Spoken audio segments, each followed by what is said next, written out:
Welcome back, ladies and gentlemen, to TD Fans Talk, home of the real Miami Dolphin fans. Guys, make sure that you also check out dolphintalk.com, your home where you can get all things Miami Dolphins. But guys, I have breaking news.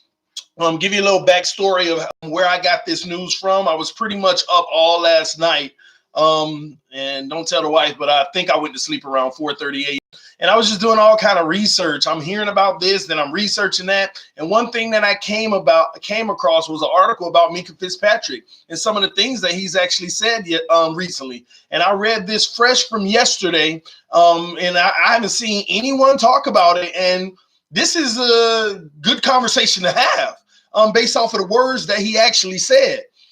So y'all follow me on this, and I want to get at the end of this y'all opinion. I'm probably going to take some calls on this for you all to give me your thoughts, and you all keep me in line. I'm thinking too deep into it because you know TD always evaluates the words are being said by people, but this is serious. Fitzpatrick is not happy, but if you look at the title, I said he should be unhappy, but he controls the reason why he's unhappy, but I'm also going to come to his defense in that regards. So in the article I read yesterday, they were just basically explaining how Fitzpatrick is the consummate team player, okay? Willing to play multiple roles on this defense that values his versatility. But here's what caught my eye, okay? They said, but he was candid when asked if playing every down is important to him. And you're like, okay, let's see what he has to say. Is playing every down important to you? And Minkah said, it is.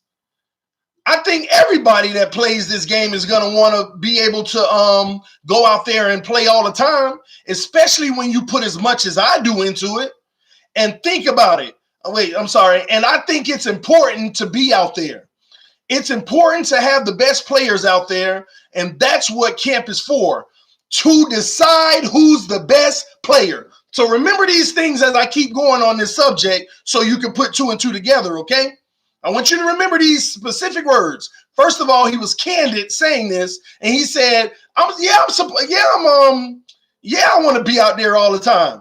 If you putting in as much work as me, that's what camp is about. To decide who's the best player that belongs on the field. And I feel like I'm the best player pretty much, right? Now, watch this, y'all. Is Fitzpatrick starting right now? I want y'all to put it in the comment section. Is Minkah Fitzpatrick starting right now? Y'all let me know what y'all think in the comment section. Thumbs up for the dedication. Dropping videos like crazy. Keep it up, Fins. Appreciate you, Pontiac. Rip Tupac said, yeah, he's starting, right? And Dominic said, no. Let me tell you why you're both right. You're both right. Hell yeah, he is. Yes, Ryan and Minkah starting. You're both right. He's starting and he's not starting. Do you all know, after doing research, I heard this last night, and I'm like, no, Minkah been on the field all the time from reports. And I went and did my research. And I found other articles and everything explaining what's going on. And let me explain to you all. Minkah's starting and he's not starting. They only got Minkah out there in the nickel package. Minkah has only been playing the nickel package, ladies and gentlemen. Outside of it today, he got some safety work in. I mean, he's played some other roles, but primarily he's been starting in the nickel package, okay? Now, I'm going to elaborate on this and what that means because there are a lot of times Minkah's actually sitting on the bench. In practice, he's actually sitting on the bench a lot. And it has nothing to do with, we're just trying to get everybody reps. No, there's times where in four defensive back situations where they don't run a nickel, Minkah's the oddball out. They've been playing Minkah. Now let's keep this going. Let's keep on talking about what this article, these three articles that helped me put it together are talking about, okay? Let me keep going. Give y'all some of the backdrop, okay? Now, I want y'all to keep this in mind, okay? Let's talk about last season, Minkah Fitzpatrick. Last season, he was on the field for 944 snaps, second most on the team, only behind Kiko Alonso, okay? The only person got more snaps than him last year was Kiko Alonso. The coaching staff kept this man on the field. He was happy, right? He was the Dolphins slot cornerback 40% of the time, and I keep telling y'all he better at slot, and that's what they have him primarily. People argue with me all the time. No, he should be at safety. I'm about to tear that theory apart by the end of this segment. That theory is about to be torn all apart. I'm even going to show you an argument to tell you Minkah is the best nickel in the NFL even last year. We're going to talk about it, okay? Now, so he was at the slot cornerback 40% of the time, which is the nickel. The boundary cornerback on the outside 30% of the time. Free safety 17% and strong safety 3%. Only wasn't on the field for like 10%, okay? Only wasn't on the field for like 10%. These defensive coaches want him to know how to play safety. The new regime, they want him to know how to play both safety positions, free safety and strong safety. They want him to learn how to play boundary cornerback. They want him to play slot cornerback and even some linebacker, where he lined up a bit on yesterday. They want this man to play 5 positions. Now, they just believe in him that much, right? But when we're on the field during the day, they only got him in the slot. Now, watch this, okay? Watch this.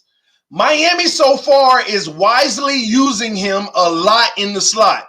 Even this person realized they're wisely using him a lot in the slot because that's where he belongs. All these people that keep coming to the channel saying he belongs at safety. You couldn't be more wrong. He belongs in the nickel, in the slot, okay? Period, all right? And this is about to bust that wide open for you to understand that. Okay, Miami so far is wisely using him in the slot, a lot in the slot, where he led the entire NFL last season in completion percentage against. He was number 1 in the NFL in the slot with completion percentage against, only 51.3%. And he led the NFL with passer ratings against him in the slot, 49.7% for per Pro Football Focus. If that don't tell you enough right there, he's the best nickel in the league. He's the best slot cover guy in the league. Led the league in the most important statistical areas you can lead the league in. Minkah Fitzpatrick, ladies and gentlemen. Facts, okay? And these are Minkah's words, okay? He says, I'm comfortable there. He said, I have a lot of experience there. I think that's what gives me a good edge. Just going out there and competing. I just love doing that. You're going against some of the best guys in the slot, some of the fastest, quickest guys in the slot, and you get to do multiple things. You get to play the run, you get to cover, you get to rush. So I love it out there. That's his favorite position, by the way. If you don't hear that, that is his favorite position. All right. Now, let's go to the controversy. Okay. Let's go to the controversy. Here it goes.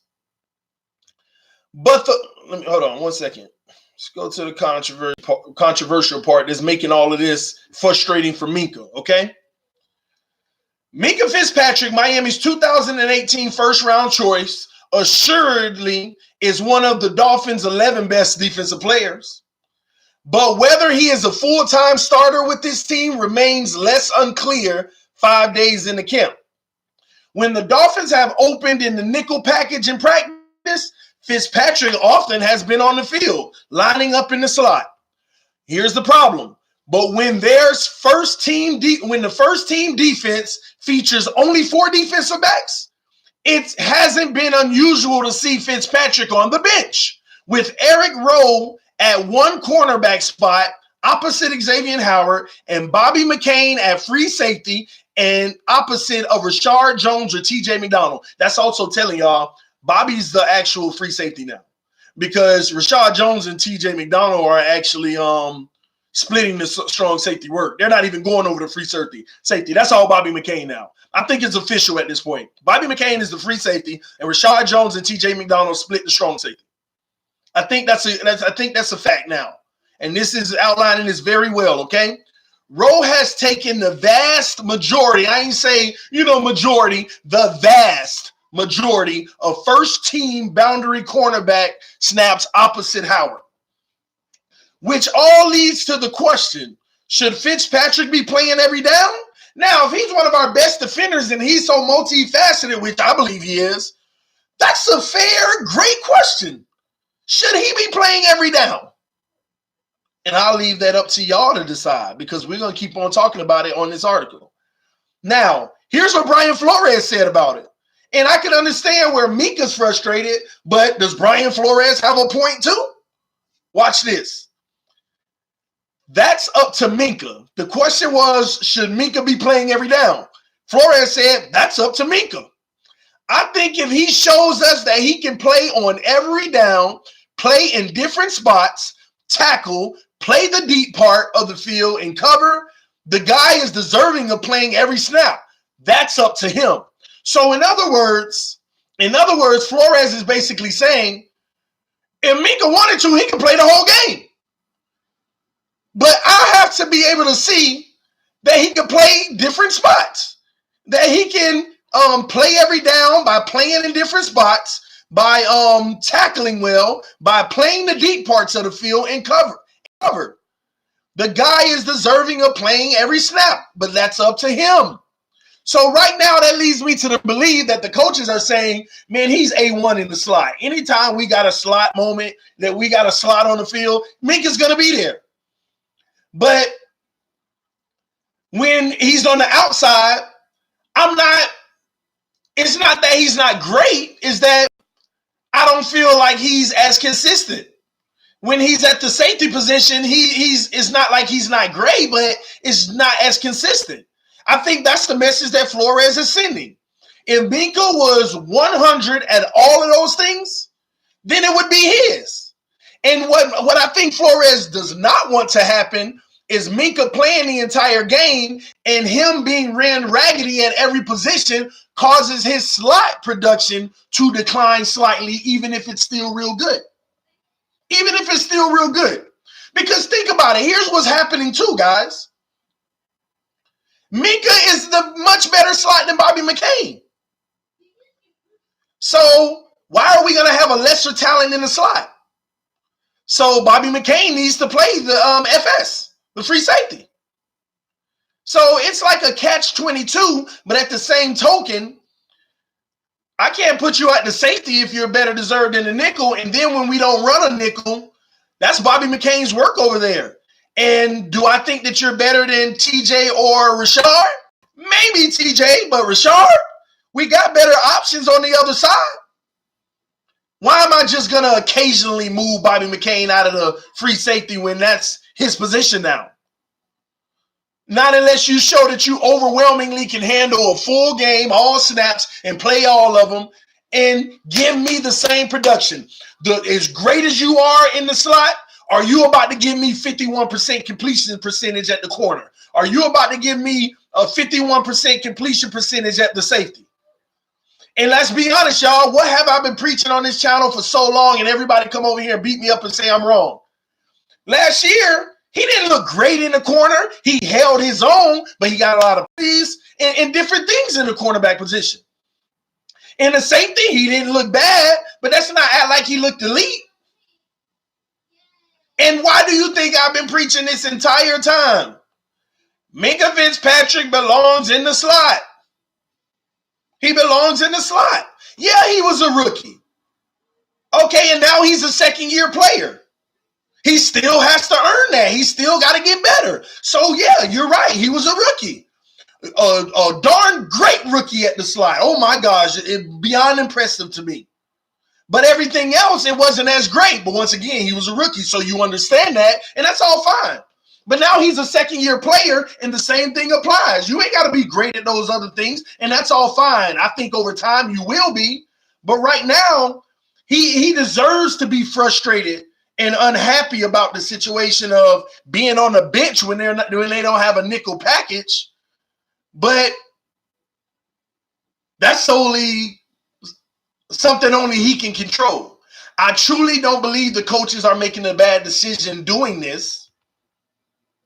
I really don't think they're making a bad decision doing this. Now, here's where the bigger issue comes. You see how in the chat section we keep going back and forth about Minkah? We're only talking about two positions about Minkah. What are those two positions, guys? What are the two positions that we in the chat section talking about right now? You know, this is what he's good at, but he's good at that too. It's the nickel and safety. That's all we keep talking about. And I'm trying to tell y'all, he's not going to be at safety. Today he got some safety snaps, a few, but that ain't going to be his primary role this year. Not unless there's an injury, okay? Ron, did you see the beginning of the stream so you can get the logic of what I mean about Minkah is unhappy?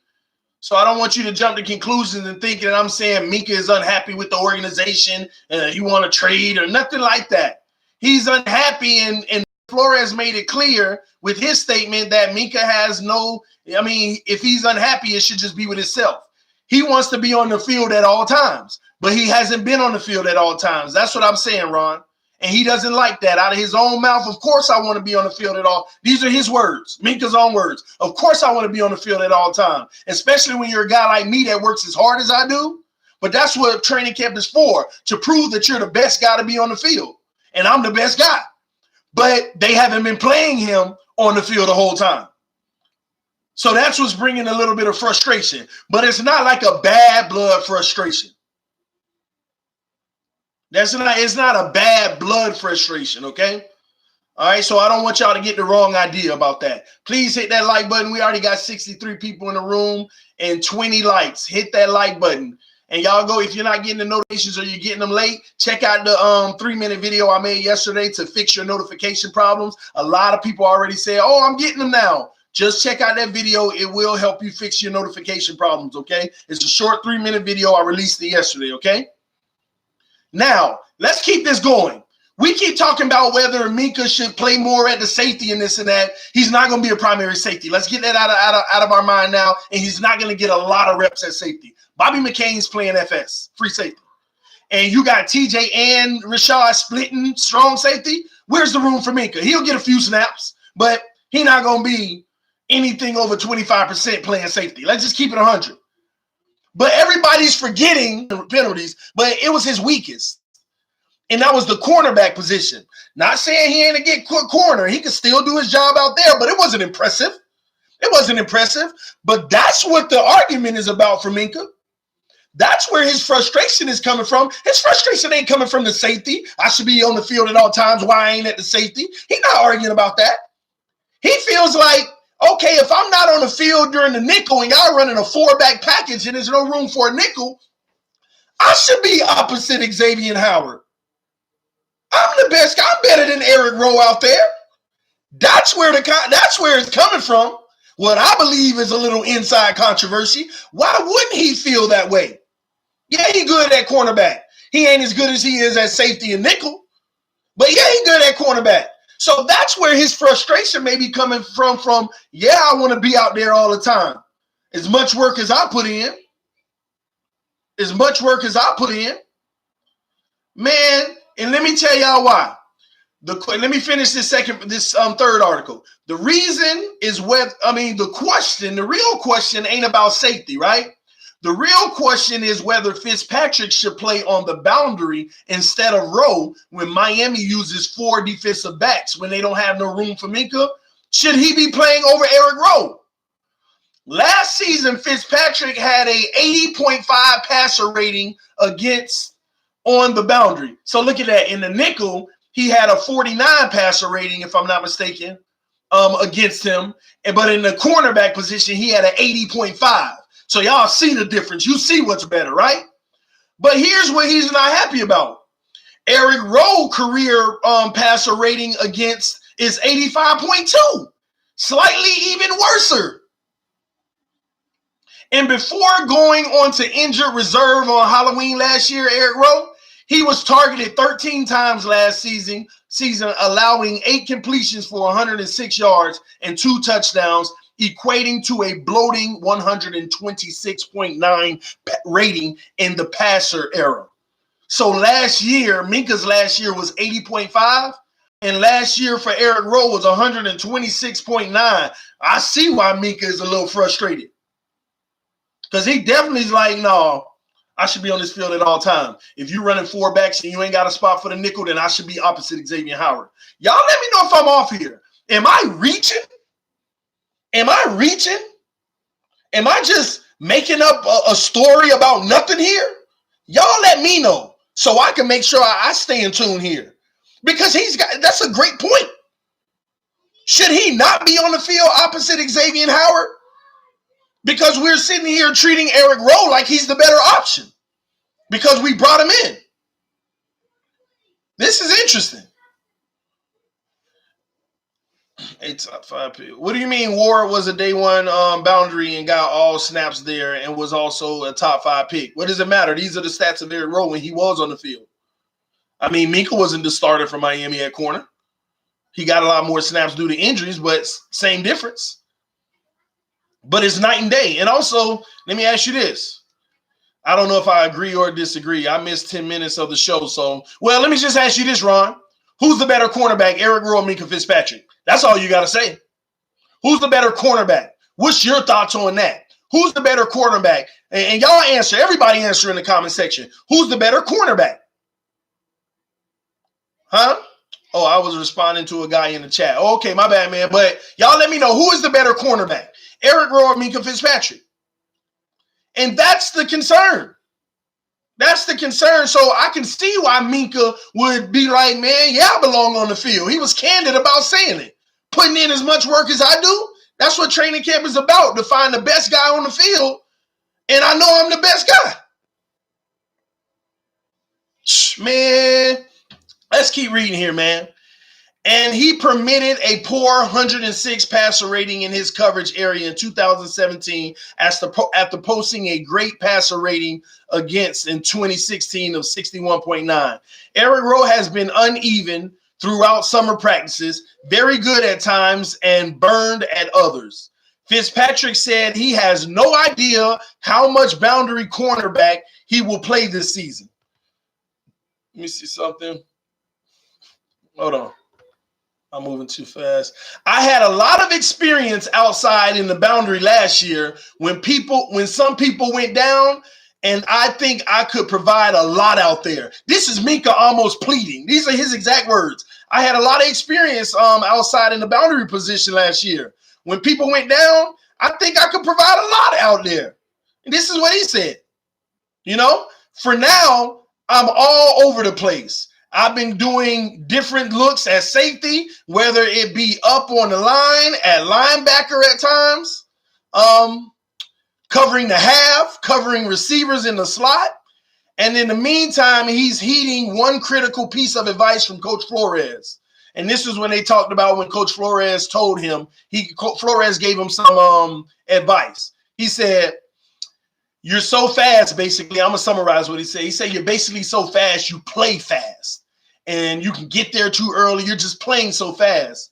Slow down. Let the game come to you. Don't just react. Know what you want to do, then play, react. Don't just, oh, I see this happening, let me go. Feel the field, and then when you see what's happening, then go. And he say that's a huge piece of advice basically for him, and it's been helping him out to relax and be able to play off of instincts. Having him play off of instincts versus just flying, because he's a high flyer, guys. He's a high flyer for sure. Let me see here. So this article basically said the view here is that Fitzpatrick needs to play every down or nearly every down. The sooner that happens, the better.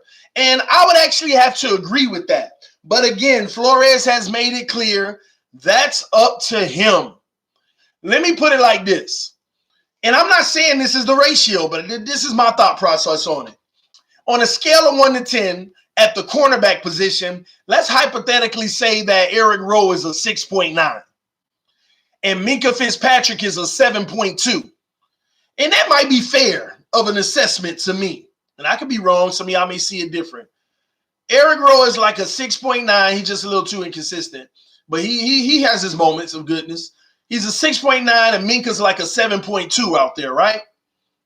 And I think what Flores is trying to caution is, man, Minkah, you playing 9.9 over there in the nickel. The truth is a 10 in the nickel. But if I put you on the field at all times and you give us your 7.2 in the corner, at the outside corner, I think that might affect your nickel play playing the whole game, it might affect your nickel play and bring you down to like an 8.8. And I think that's the logic behind it. Giving him more work might still, I mean, you'll still get great play, but is it worth the sacrifice of still good, but a slightly declined nickel play? So that workload, that's why I think Flores said, and he quoted, when I can see that he can handle, and I think what he sees is, yeah, he goes out there, he tries very good, and he plays well, but there's a small regression in his play at the nickel when he's just out there at all times. So, and maybe that's just a theory of mine, doesn't mean that it's correct, but I think that's what Flores is trying to say. So that kind of sums up this video of basically saying Minkah Fitzpatrick is unhappy because he wants to be on the field at all times because he feels he deserves to be. That's the conclusion of what I'm saying. And that is a fair, it's fair for Minkah to feel that way. But according to Flores, that's totally his decision. And I think that you also have to put some responsibility on Minkah in that regards. And he has to play even better at the corner to make that decision. Because a coach may sacrifice and say, nah, we'll give Eric Rowe that work out there because it's not like a crazy difference of level, if that makes sense. And that'll give us more energy of you in that nickel package. And not to mention, he's also been playing some linebacker as well. That's what makes me feel like Flores wants to use him as much as possible. That's why he got him playing 4 different positions. But at the end of the day, he's starting to identify people who are going to have their positions, but they're going to try to get him as many snaps as he can outside of the nickel by having him play so many when they need it. And that's just my thoughts. But y'all let me know what y'all think in the comment section below. Let me know if you think that Minkah has a right to be a little frustrated about this because he was very candid about his comments and feel like he deserves to be on that field at all times. But it's not happening, okay? It is not happening. See what y'all talking about. If Minkah thinks he can handle the workload, so let him try it. They have let him try it, Wedson. The thing is, they don't believe that that's the best course of action for the team right now unless they see him handling it better. They're not saying it's not like he can't handle it, but they want to see him handle it better. If you're going to be giving us 10 in the nickel and a 7.2 in the boundary, and Eric Rowe giving us like a 6.9 in the boundary, then it's worth it to put you on the boundary if you can at least elevate that game to a 7.5 out there. You know what I mean? I think that's what's happening. That's what's happening. So, and that makes a lot of sense if you really, you got to look at it from a big picture standpoint. Not just because you want to see him on the field and not just because he wants to be on the field. It's not worth it. You might as well spare this guy instead of running him through the ground, especially if you're looking at making a deep playoff run. Especially if you're trying to make a run.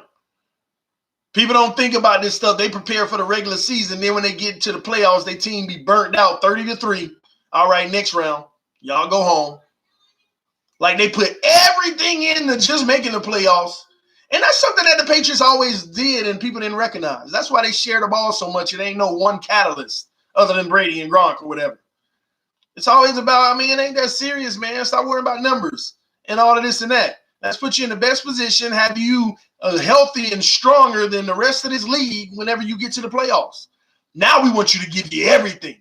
We want to put you out there in the best positions majority of the time. We want to burn you out in the playoffs, but that's what we're preparing you for. That's what we're preparing you for. And that's a good look from the organization to be thinking like that. We just want to see everything we got to make the playoffs. Ron said Dolphins going 11-5, winning the division. He said that all offseason once the draft was over. LV or TD? Let me know what you mean. Bucks still have Grimes at corner. So Dolphins ain't tanking. What are you saying? The Dolphins not tanking. You don't bring in an Allen Hurns if you're going to be tanking. You don't fire the coach like that 4 days in if you're going to be tanking. You don't do all those type of things if you're going to be tanking. You don't. Minkah should take this as motivation. Yeah, but he may be on the field 100% of the time when the season starts. He might be. But he's sure going to have to show that throughout the rest of practice. I mean, camp. And he got a little work at safety today. I can't wait to do the next show and talk about what happened in practice today, because it was not a good day, and I am very unhappy with a lot of things. I'm very unhappy with a lot of things that happened at camp today. Before we even go to that stream, I want to take one or two calls before we go to that stream. The next stream, man. Is this clickbait? You got to watch the whole video, man. I don't do clickbait. Some people trust me.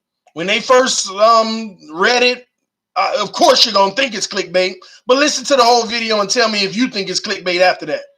Okay? And matter of fact, y'all on the stream right now, is this clickbait? Did I not have a logical reason for what I said?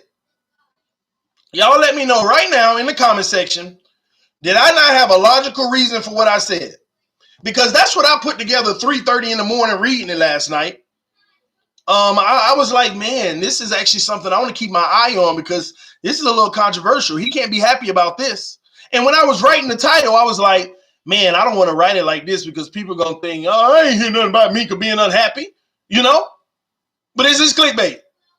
This ain't no clickbait. This is reality. At least I'm doing the research. On this channel, I do that kind of research to read into things. And you listen to the video from the beginning and you tell me, do you think that I'm just making a story to get people on here, or if I have a logical reason for everything that I just said? Y'all let me know. Y'all go check out the video. If you came late, you need to see it from the beginning to understand the full scope of everything that was said, because this is real talk. This is real talk. But this is not the type of unhappiness where he got a problem with his coaching staff, where he's unhappy with the Miami Dolphins. Flores gave the response to him wanting to be on the field at all times, and Flores said that is up to him. He got to be able to earn that. All right? I remember y'all had Todd Bowles too. What's happening with Minkah? Man, Minkah say you want to go to Tennessee with Tannehill. No name. You missed it. No, I'm just playing, man. I'm just playing. Hey, every time somebody come in late talk about what happened, I'm always bring something up with Tannehill. But check out the whole video, No Name. You got to check out the entire video to understand what this is about. And because Minkah he has a right to feel the way that he feels. But Flores is also right as well. Okay?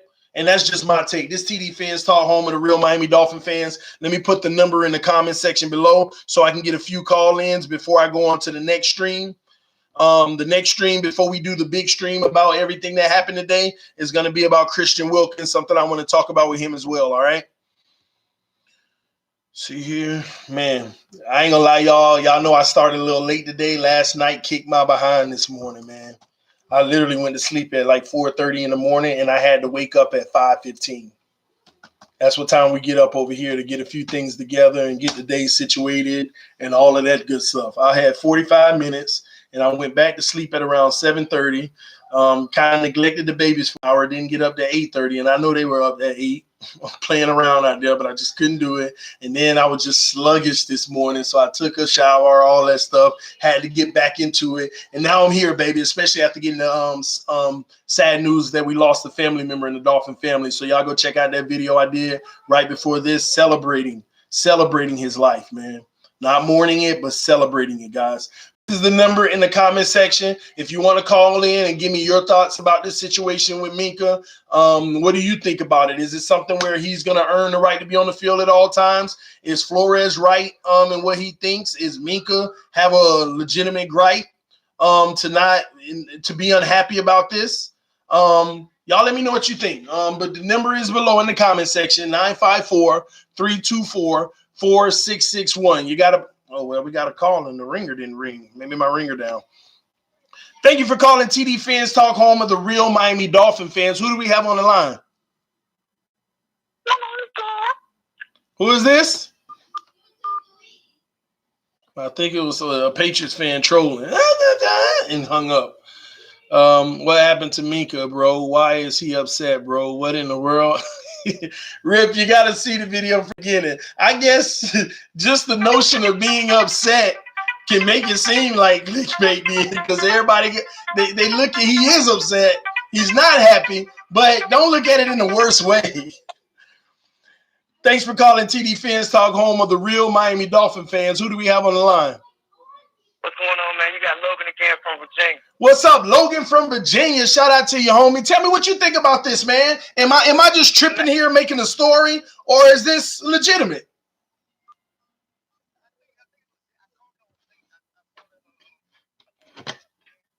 Oh, hold on, bro. Hold on. I'm sorry. I could hear you, but it ain't on speaker anymore. Give me a second.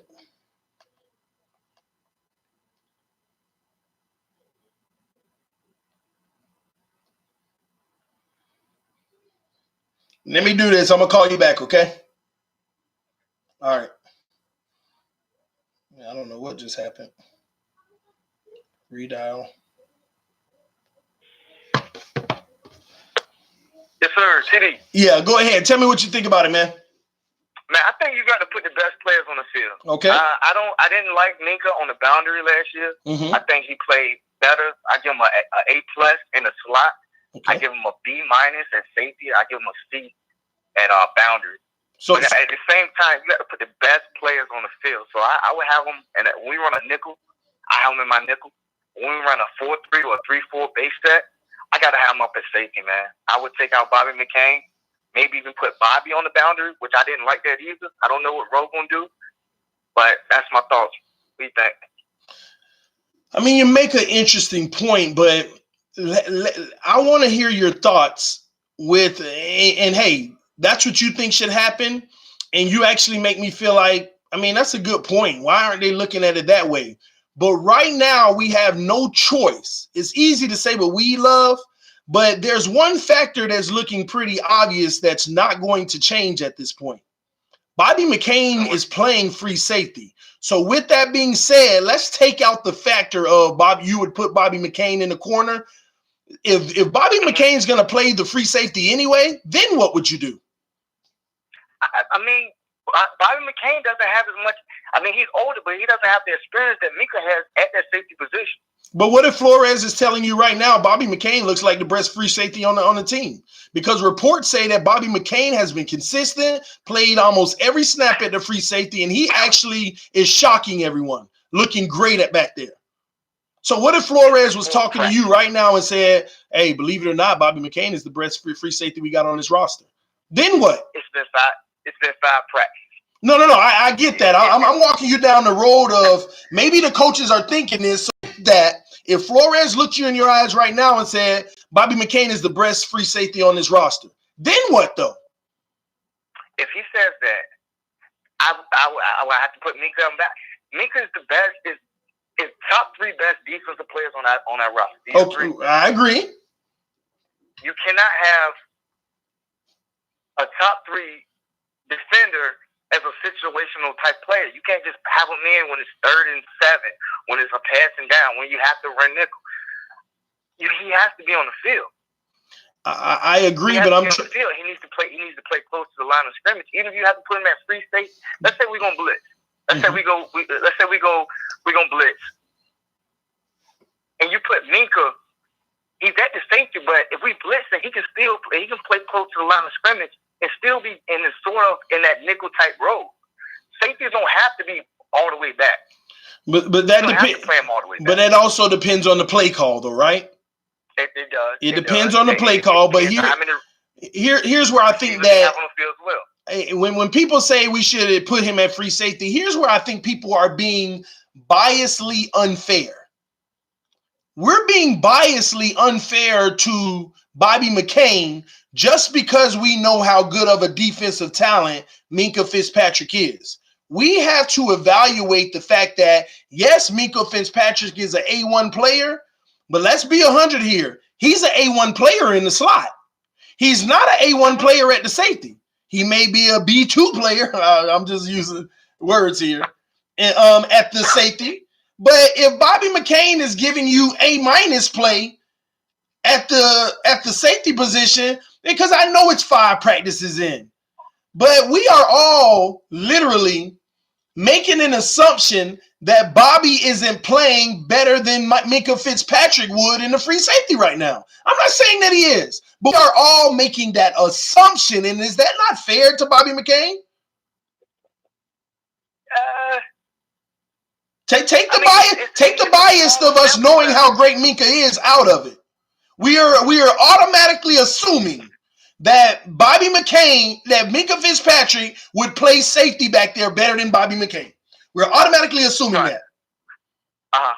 And that's where it's unfair. So that's why I posed to you earlier, if Brian Flores says that Bobby McCain plays free safety better than Minkah Fitzpatrick, then what do you do? Because I don't care if Minkah is the better player. Bobby is the better free safety. So where do you put Minkah? At this point, your base set will have to be nickel. My base set would be nickel. But that would be my base set. And I get that. That makes a lot of sense, but this is a Brian Flores ran defense. That means I have to take out one of my linebackers. I'm going to take out one of my linebackers. At the end of the day, what I'm hearing is your stance is no matter what, Minkah is 90% on that field. All the way. All the time. All the time. And let me tell you, I don't disagree with that. I'm just looking at the perspective also of we're not going to run a base nickel package every play. There are schematic situations in situational football where you got to run 4 DBs. You know what I'm talking about. And I know you just want that to be the base scheme to cater to Minkah, but is Brian Flores the type of person that's catering to one person over the entire team, over the entire defense? Don't get me wrong. We're not sitting here acting like your logic ain't 100% proof. You spot on, bro. I'm with you. We need to find a way for Minkah on that field at all times. We need to. I mean, he's not getting his fair share. He said in the off season when at the time we still had Gates, he said he just want to know what he gonna do. He said he don't put on weight. Do I need to put on weight? Do I need to lose weight? He wanted a more defined role. What am I going to do so I can prepare for that and be the best? Say what? You're right. He said in the offseason, whatever, he wanted a more defined position because he wanted to be able to prepare for that and be the best at it. Right. And they came out, the organization said they're going to play Minkah at one position. Flores and them got in there and recognized that talent and said he's going to be everywhere. If you put him at nickel, he's playing 25% of the time. It's 4 down. Nickel, you're not going to come out on 1st and 10 against the offense in a nickel. Unless you're playing the Saints or somebody, right? But basically, you want to have a 4-4-3-4. Because more than likely, they might run the ball. You're right to a degree. Let's say they run the ball. Most teams average about 4.6 yards a carry. They run the ball. They pick up 4.65. It's 2nd and 5. You still might not even run nickel. Well, you still might not run nickel. Well, see, we also forgetting about the fact that they put them at linebacker snaps, right? And here's why. Mm-hmm. In today's NFL, I'm not going to say that the nickel package, he's only going to be about 25%. In today's NFL, man, I put it somewhere closer to around 45, bro. I mean, look at the passing game these days. Yeah, it's a passing league now. And that's at least about 45. And then another thing that he has been getting snaps at is maybe it's not a nickel position out there, but and people don't understand the different, cover the half and cover the top half. The 4 linebacker set, it ain't necessarily considered the nickel depending on the offensive formation. So they have him in that extra linebacker set as well. Some will look at it as the nickel, but he's covering the half. And I don't know if you're familiar with those terms. So that's the exact same package as a 4-4. I mean a 4-3, and you just playing your safety down in the box. Yes. That's what Rashad did. That's what Rashad did. Well, yes, unless it looks like a run formation and you still got a high safety and you're running 4 linebackers and running the 3-4. So it's different looks on that. I know what you're saying, but there are different ways you can bring that look out in different packages. I mean, and those are the things. See, this is the thing. Here's what's making this a lot confusing, and people probably don't even understand half the stuff we're talking about right now because we're not used to schematic football. I keep saying that on this channel. We're finally going to see different packages. It looked like we're in a 3-4, but the truth is we're in a 4-4, but we got one of the linebackers that's actually a D lineman that's about to rush, and we got a safety that's actually an extra linebacker coming down. You're gonna see looks that ain't even the base that we're in. It'll look like we're in a 3-4 when we're actually in a 4-3. It'll look like we're in a 4-3 when we're actually in a nickel package. See, people get so used to the way that they line up starting out. That ain't how Flores runs a defense. We could be running a 5-2 with 3 guys on the line of scrimmage, you know? So that gets tricky. So it's hard for us to say what he's going to be in, and sometimes we're not even going to recognize what the real base was, if that makes sense. But what I would say is this is a luxury for the Dolphins. I think Minkah's going to end up having a defined second role on this team, and here's what I think. There's 2 theories here for me. I think that Minkah's going to be on the field about 70% of the time instead of the 90 he was last year. He's going to play nickel position primarily. He's going to get defensive, he's going to get linebacker work. And he's also going to, like, let's hypothetically say he's in a nickel 45% of the time. He's going to get another 15% in the extra linebacker slot. That's about 60 right there. And he's going to get somewhere between about 5 to 10% in the safety anyway. And then if injuries happen, then things change and it all goes the way it needs to be. That's one theory. Another theory is this. Who did we say are the 3 players that should feel the most confident and guaranteed about the position right now? Do you remember? Thompson, Howard, and you said Stills. No, I didn't say Stills. I said Minkah. Thompson, Howard, and Wilkins. I said Minkah. Oh, Minkah. Christian too? But Minkah is one of those guys, right? Mm-hmm. And do you not think Flores is trying to take some of that feeling away from him for just to bring some humility? Not like it's necessary, but try to spread that through the locker room, even for these guys that know that their job is theirs? Yeah. That could be a part of it too.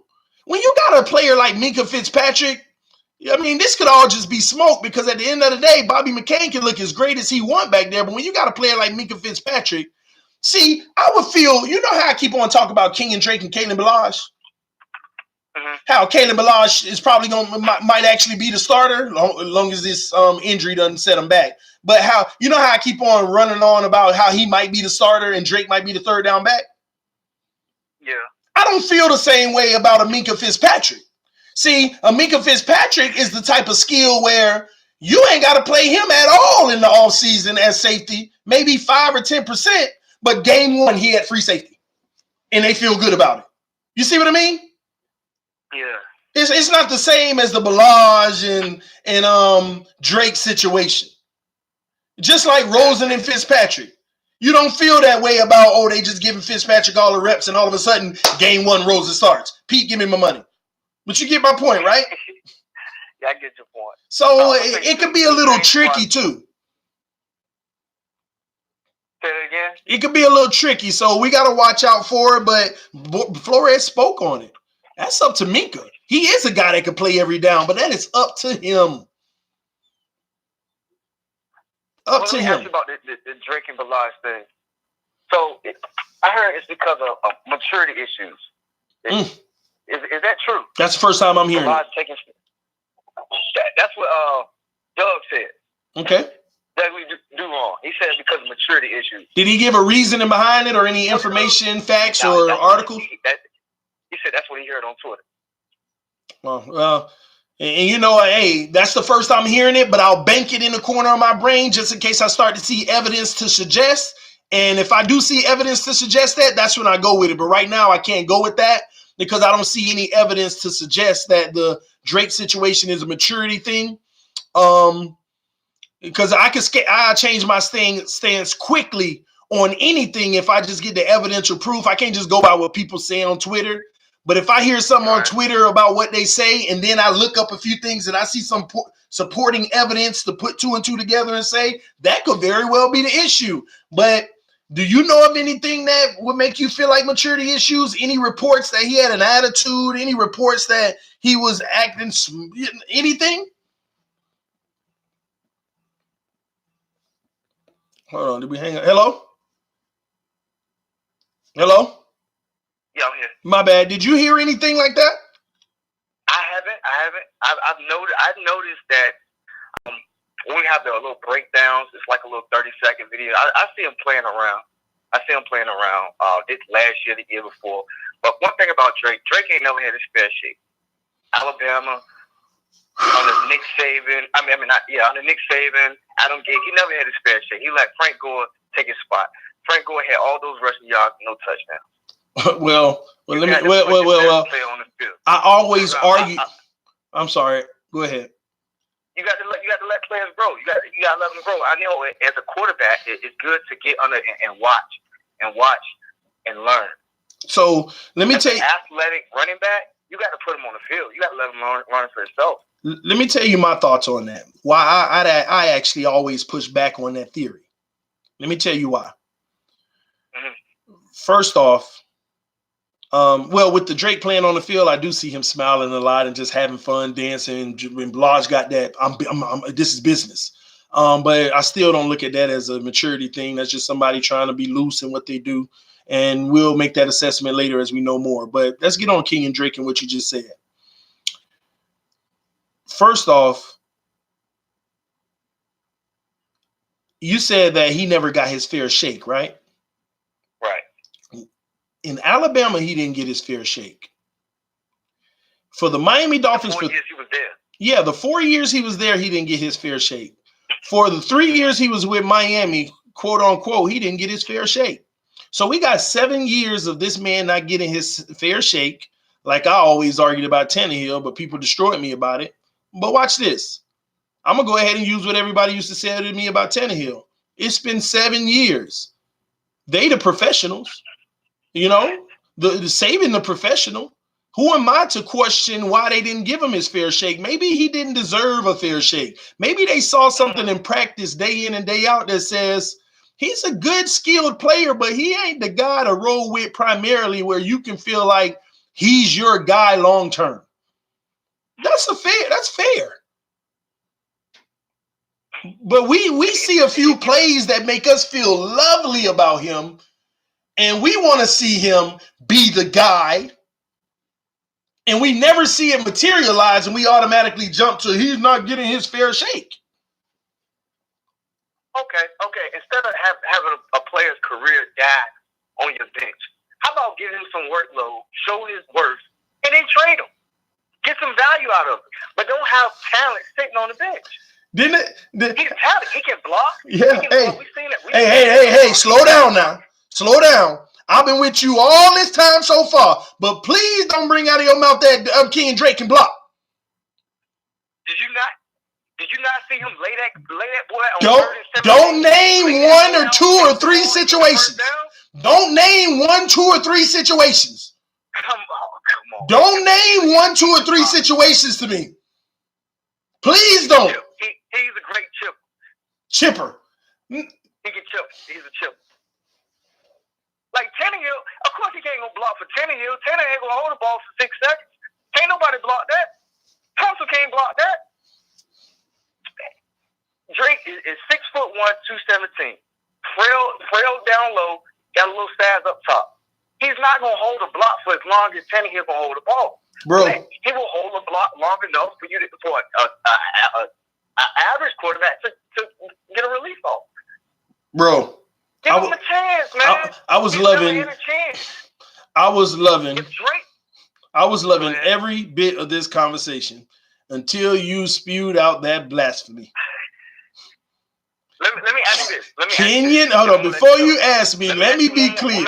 Go ahead, man. You remember 2 years ago, when we was we weren't out of it quite yet, but Drake finished the last 5 games of the season with the most rushing yards because he was given that chance. Wait, say that one more time. He had over 563 rushing yards in a span of 5 games. Mm-hmm. Averaged over 100 yards as the number 1 running back. Okay. He had his head high. Okay, I'm going to be the workhorse next year. We drafted Kevin Ballage and we brought in Frank Gore. Frank Gore took over. Who was 5 games that he proved himself. Who was balling? Nothing. Who was balling right before he took over? Who was running the hell out of the ball right before he took over? Who was it? Come on, you should know. Who was running the ball right before Kenyon Drake took over? Who? Who got traded to the Eagles? Oh, Jay.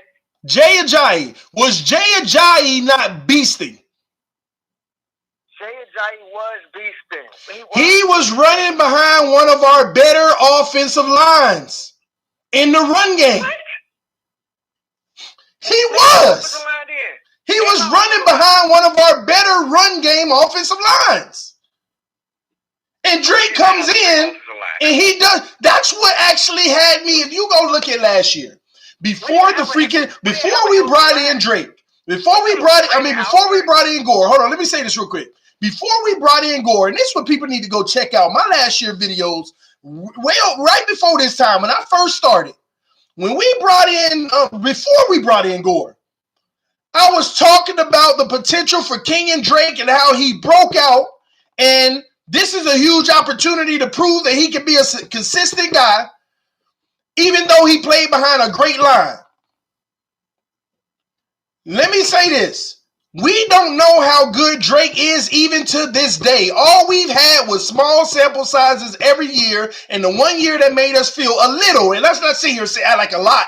The 1 year that made us feel like a little bit of comfort is when we traded Ajayi. We were pissed off about it, and then we saw what he was able to do, and we were like, all right, he might be able to go in the next season and be that guy. But you forget that was one of our better offensive lines blocking. We were losing, so we didn't mind making all those trades. But our offensive line actually blocked very well for the run. Jay Ajayi was beasting. Pro Bowl Jay Ajayi, might I add. I get back to my first point. You're saying it's the offensive line. Again, he has not gotten his fair shake. Not just the O-line. He is the line. But when they brought in Frank, 35, 36-year-old Frank Gore, he was just because they brought Frank Gore on, they won't want to have Frank on the bench. Of course they're not. Not unless you're a premier back. I knew when we signed Frank Gore, I said this is a big mistake. Hold on. You mean to tell me, because y'all making it seem like Kenyon Drake is a premier back. That's what you're saying. I'm saying we don't know. Like you said, we don't know because he hasn't been given the opportunity. He given opportunities on third down and he proved it. He's not making mistakes. He's not dancing in the backfield. He's hitting the hole and he's gone. How do you earn? How does Kenyon Drake? Hold on. Let me. Everything that you need, but if you don't put him on the field, you don't know what you got. No. See. The thing that y'all keep ignoring. You ignoring the most important fact of it all. You keep saying if you don't put him on the field without asking why they don't put him on the field, and you keep pointing to people like, well, Ajayi was in front of him, well, Frank Gore was in front of him. You put a guy on the field who's better than the guy in front of him. He was leading the league in rushing. When no one was in front of him, he was leading the league in rushing. And we can put our hats on that going into the next season. We can set our hats. Okay, he can be the bell cow. Obviously, 5 games, he put up 560 yards. He's averaging over 112 yards a game. That's decent. It's been a long since we hit that average. I can't remember when we hit that average. But we had that average with him. Then you bring in Frank Gore, who he shines. I mean, he's a smart player. He's a winner. But he's just, you know what he is. Hold on. Run for 100 yards. Say that again? He can block. He's not going to run for 100 yards consistently. All right. You ready? You ready to learn something real quick? Yeah. You ready to learn something real quick? The year you are talking about right now is year 2017, correct? 17, yes, sir. Okay. You ready to learn something? Mm-hmm. Do you know that game 1 of 2017, Kenyon Drake started versus Tennessee? Yeah, because J.J. was tripping. J.J. didn't even fly. But yeah, I remember that. Okay.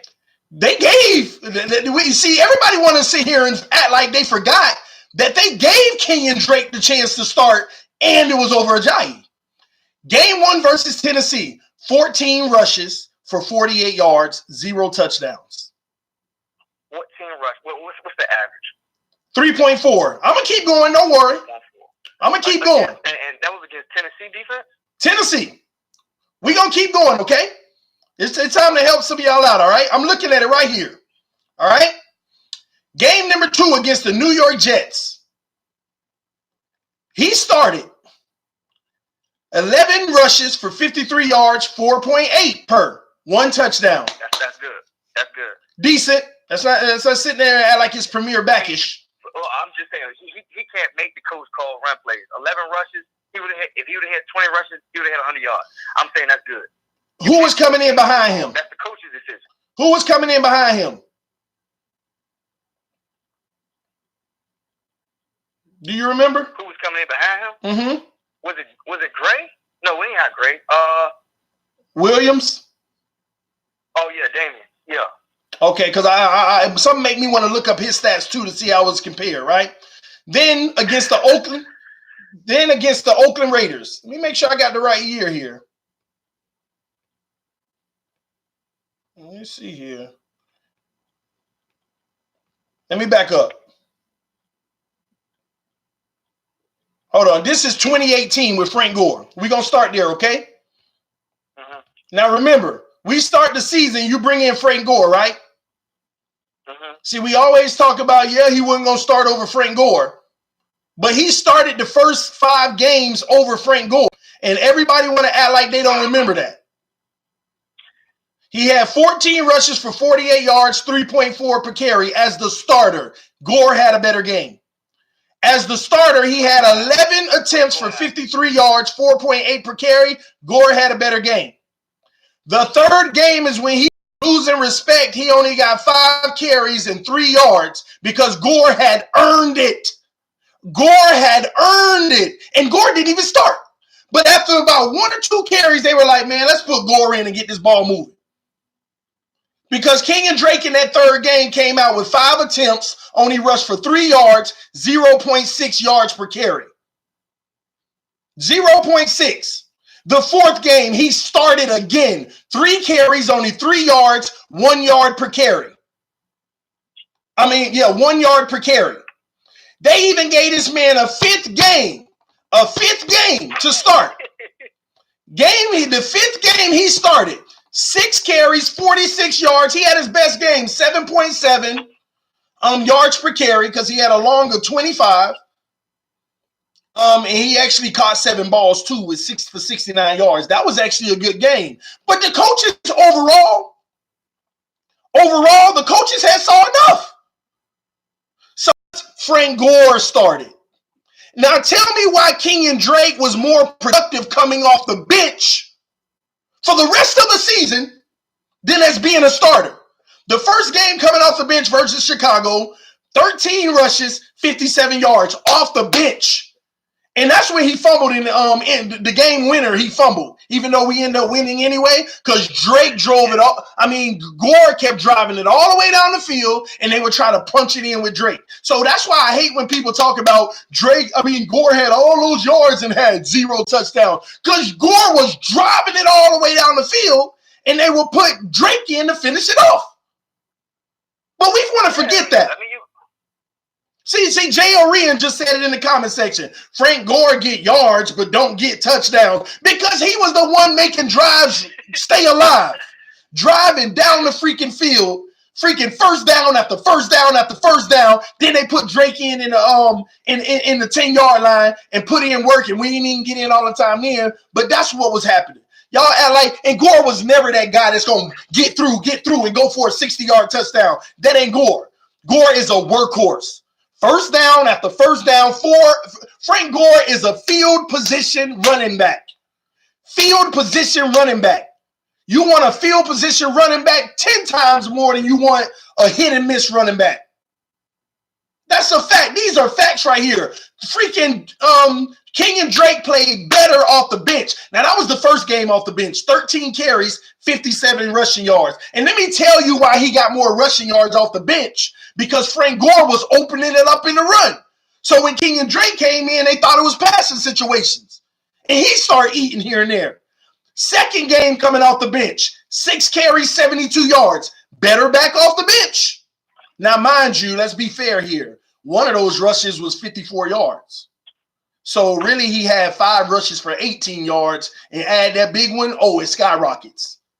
Now, the next game, he gets 12 rushes. They've been giving this man more rushes and more yards, 58 yards. He is a backup running back.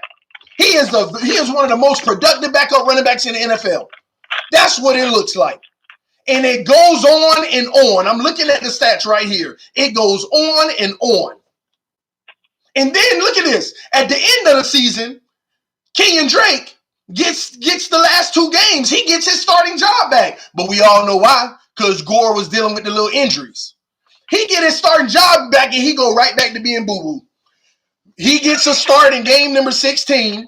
He rushes 6 times for 23 yards. He gets the start in game 17, rushes for 11 times for 43 yards. Didn't even average more than 4 per. These are facts. These are facts. So when people sit there and tell me Gore ran the ball, but he didn't get no touchdowns, because he was getting you first downs, keeping the drives alive. Y'all want to disrespect the fact that Gore is the reason we won a lot of those games, but y'all are only looking at the end zone. Who's getting in the end zone?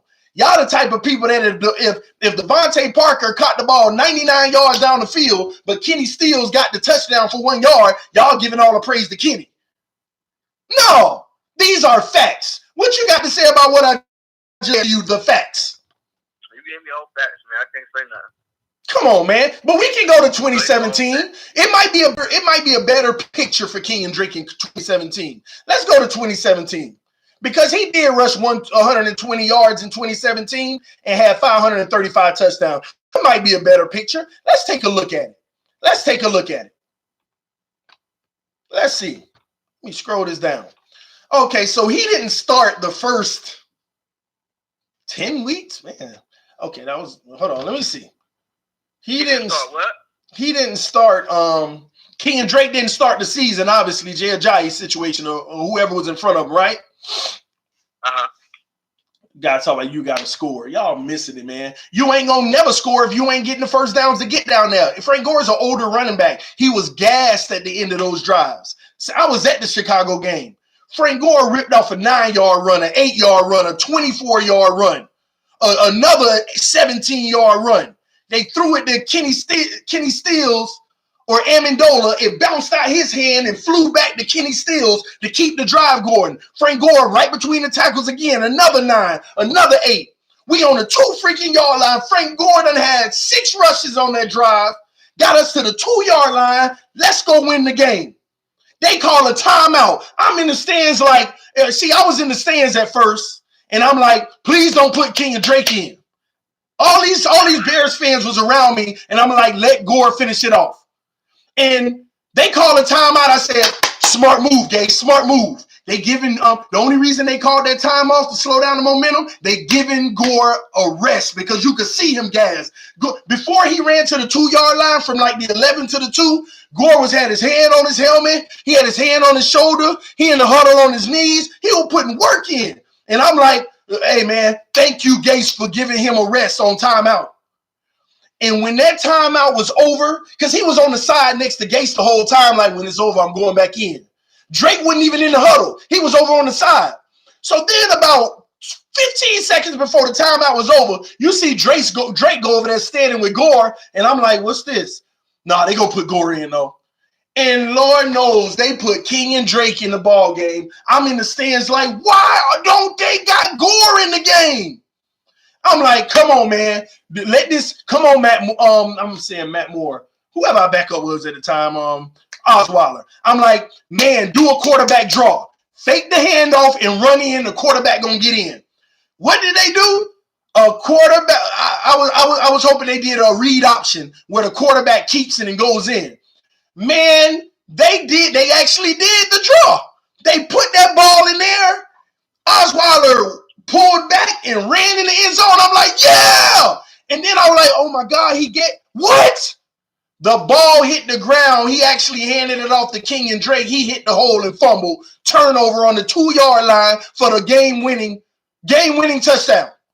And this is why I never really trusted him. I was telling people in the stands, I like Drake. He's a great talent. I just don't trust him yet because he's never had the trust of his coaches in the primary opportunity.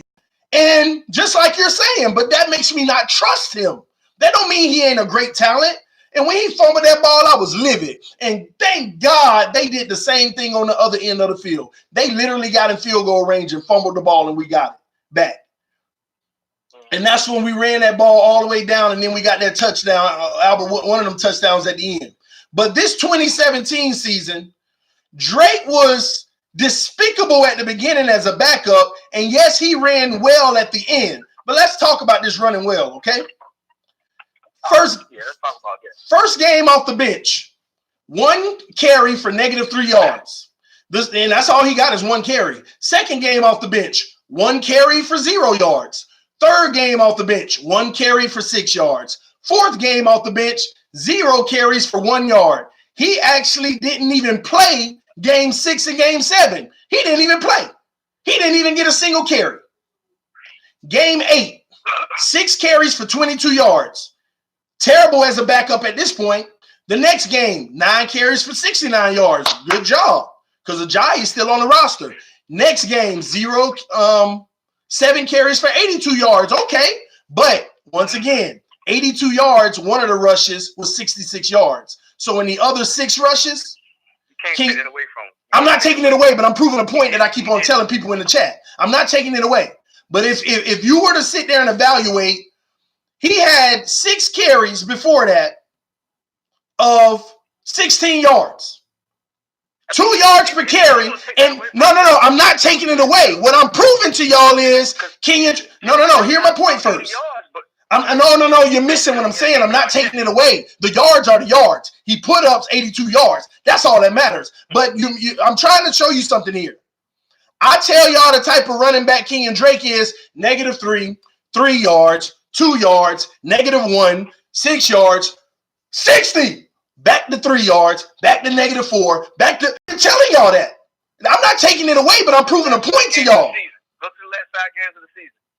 I am. We're getting there. The next game he didn't start. He got 7 carries for only 4 yards, average less than 1 per. Then he got his first start. We done traded Ajayi. We playing the New England Patriots. Once again, Brian Flores game planning against Drake, which has me believing this is some of the reasons why he probably don't favor Drake, because every time he game plan against him, he usually does well. Not all the time. Miami Miracle tells you that.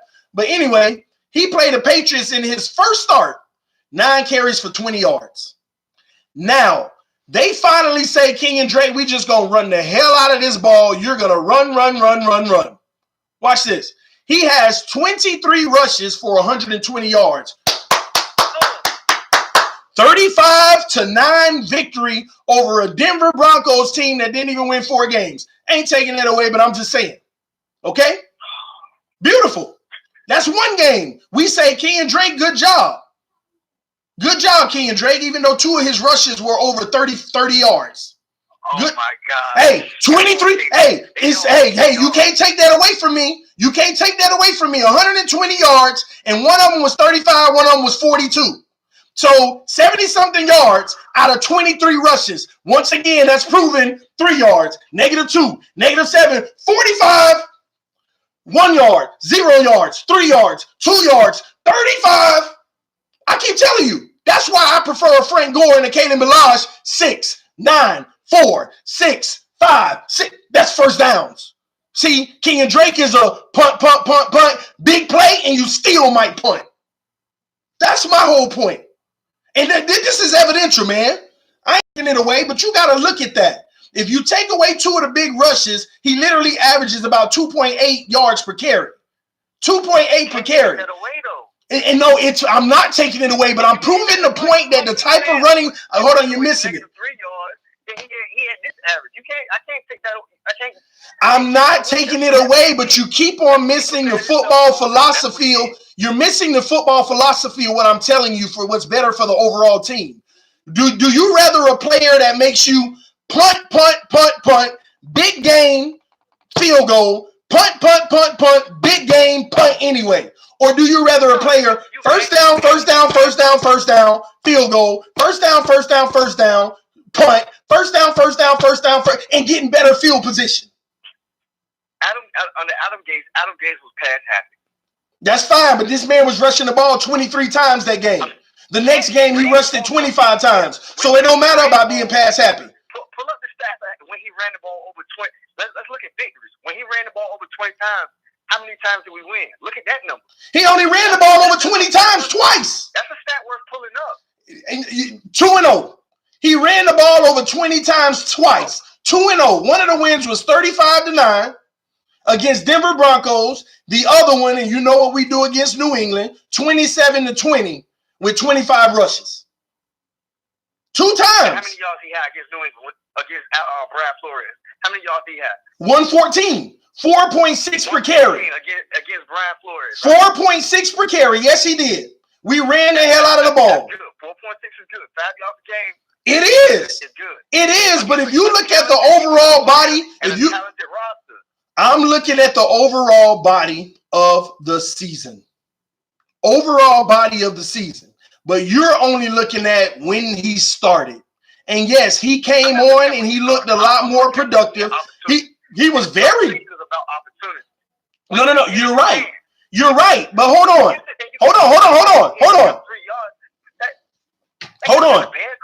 Hold on. You're telling me, you're sitting here telling me it's about opportunity, right?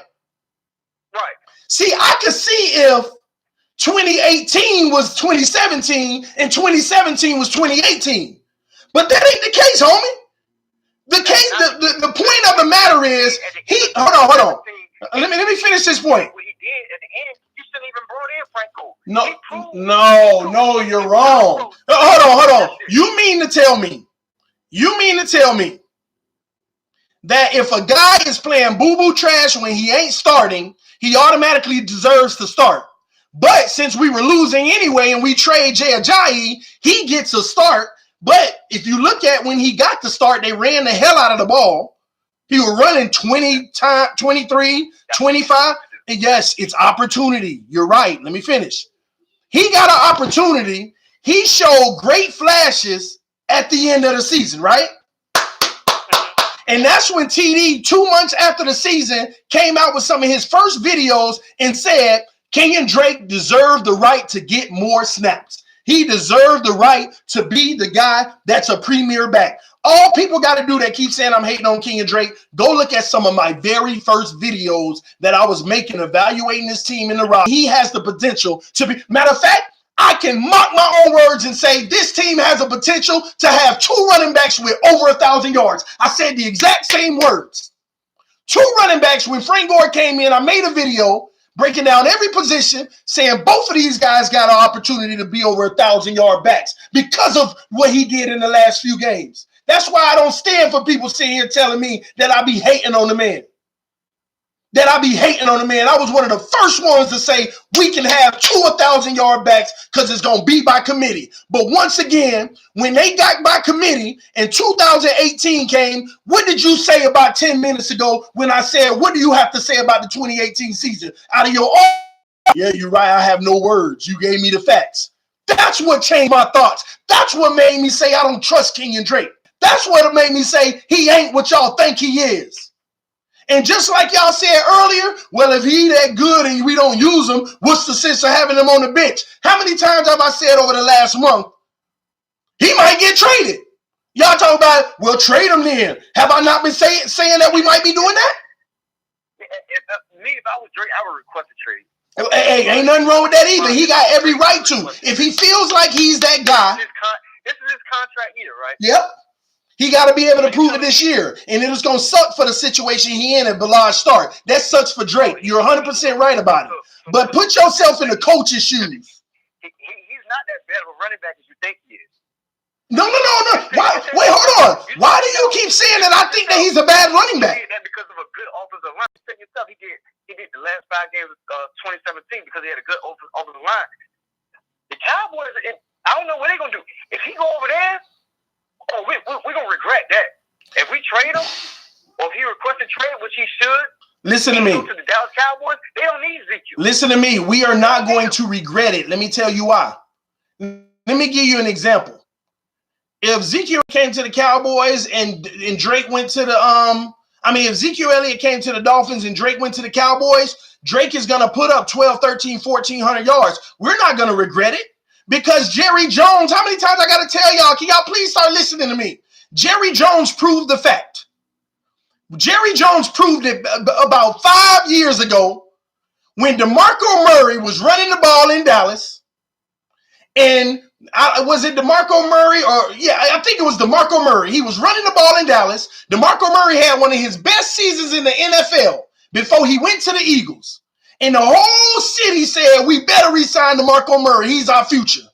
And when they let him go to the Eagles, everybody was mad. And what did Jerry Jones do? He came out and said, shut up, chill out.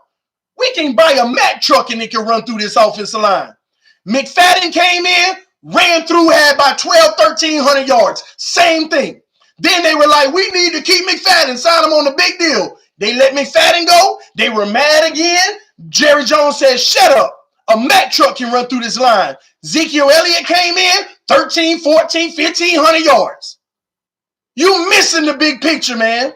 We ain't going to regret it. Jerry Jones just got an O-line that's one of the best at running the ball in the NFL, and he ain't stupid like a lot of these teams overpaying running backs when you could put almost, I ain't saying everybody, but almost anybody with any resemblance of talent back there, and they going to beast. And yes, Kenyon Drake got enough talent to beast on the Cowboys offensive line. I never said this man ain't have talent. I never said he wasn't special. But there's different type of running backs. You got running backs that's going to move the chains consistently on a mediocre line, like Frank Gore. And then you got running backs that are going to miss, big old play. Miss, big old play. Good play, miss, big old play. It's too sporadic. You punt the ball too much. But then you also got running backs that... I'm just saying they should have brought him in. There was no point in bringing him in. You always bring a talent in. You try to see if he can turn into the back that you want him to be for the league. And he's been decent for us. Just to change the pace, let me ask you this. Let's say Josh Rosen, different positions, but let's say Josh Rosen was on the bench. And then at the end of the year, the last 5 games, we were like, oh, we're going to put Josh Rosen in. Josh Rosen lights it up the last 5 games, right? Do you bring in a Ryan Fitzpatrick? Absolutely. Why? That's tainting. That's going to taint his growth. That's gonna okay. First of all, let me. You don't do that. Let me. You see what you got. You see you got potential. It's no point to bring in a 36-year-old veteran to even compete with somebody to mess with his. The mentality is how he feels. Your mentality is babying these players. I don't care if you that guy. It don't matter who they bring in. You that guy. You gonna go to practice and show I'm that guy. We happy we got you as a backup. If you that guy, you that guy. Come on, man. If you are that guy, you are that guy. It don't matter who they bring in. And hold on. Let me ask you a question. In the Rosen situation, if he comes out and balls out for 5 games, do you feel Rosen is better? I mean, do you feel like when they brought Fitzpatrick in, is he better? I feel like it depends on your team situation. If you're going for a Super Bowl, you're like, you know what? We got all the pieces. We just need a few veterans or a veteran running back to fix this whole situation. We weren't like that. We was like, okay, who are we? We had no identity. We didn't know what players were talented, what players need to be moved, but we knew we had a consistent running back because the year before we could have put that money into another position. But you sit there and you bring in a Frank Gore, and it starts a running back broke because he's not getting the carry, he's not getting the opportunity. Yeah, you say he's not a good blocker because he ain't on the block. He's not getting a fair shake, man.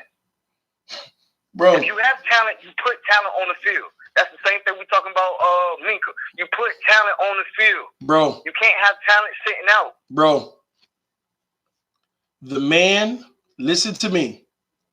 The man ended the last 6 games of the regular season in 2017 balling out. Would you agree? Right, I agree. The man came into 2018 as the starter over the guy they brought in. Would that not make you feel good? You went through a camp and they named you the starter over the veteran Hall of Famer soon to be that they brought in, and they actually see there's a notion like we didn't give him his shot. Hold on. There's a notion like we didn't give him his shot. The man started the first 5 games and couldn't perform.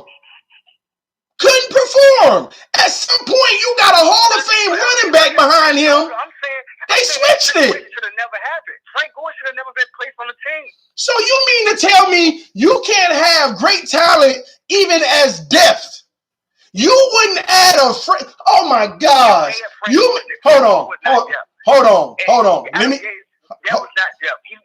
hold on. Let me get this straight. Who's the better running back to you, Ezekiel Elliott or Saquon Barkley? Saquon. So let me get this straight. The New York Giants give the Dallas Cowboys 2 first-round picks right now. I know this ain't gonna happen, but I want to understand your logic here. They give Dallas Cowboys whatever it takes to get Ezekiel Elliott and bring Ezekiel Elliott in as the backup, and they literally tell him Saquon Barkley already done won the starting job at game 1, and he's the starter. First snap, hand it off to Saquon Barkley. We're not even going by committee, bro. You mean to tell me you wouldn't do that as a GM? You wouldn't bring in as much talent as you possibly can? Young talent, yes, I will bring in young talent. Both of them young. Oh my God! Yeah, and they both young, but I'm not bringing in 36-year-old talent, man. Oh my God! The truth is, let's get this straight now. The truth is, you do bring in 36-year-old talent. You know why? You hoping that 36-year-old talent rub off on this young talent in Kenyon Drake and polish his run game because you see his flaws and you want to help him with those. And on top of that, he was the starter. He started the season. First 5 games, he was the starter. You mean to tell me your depth can't be veterans? It's the first play. A starter in the NFL is not like a starter in the NBA. A starter in the NFL is if you come out in a 4-3 if you come out in a dime defense, that means that fourth corner is the starter and the linebacker won't. It all depends on the package that the offense came out. Okay, I agree with that. I agree with that. That starting stuff don't really matter. It's how many opportunities did he have to carry the ball? You're right. Hold on. Now you tell me 1 carry, 3 carries, 2 carries, no carries. He ain't getting a shot. He's never been given his fair shake. Run the ball.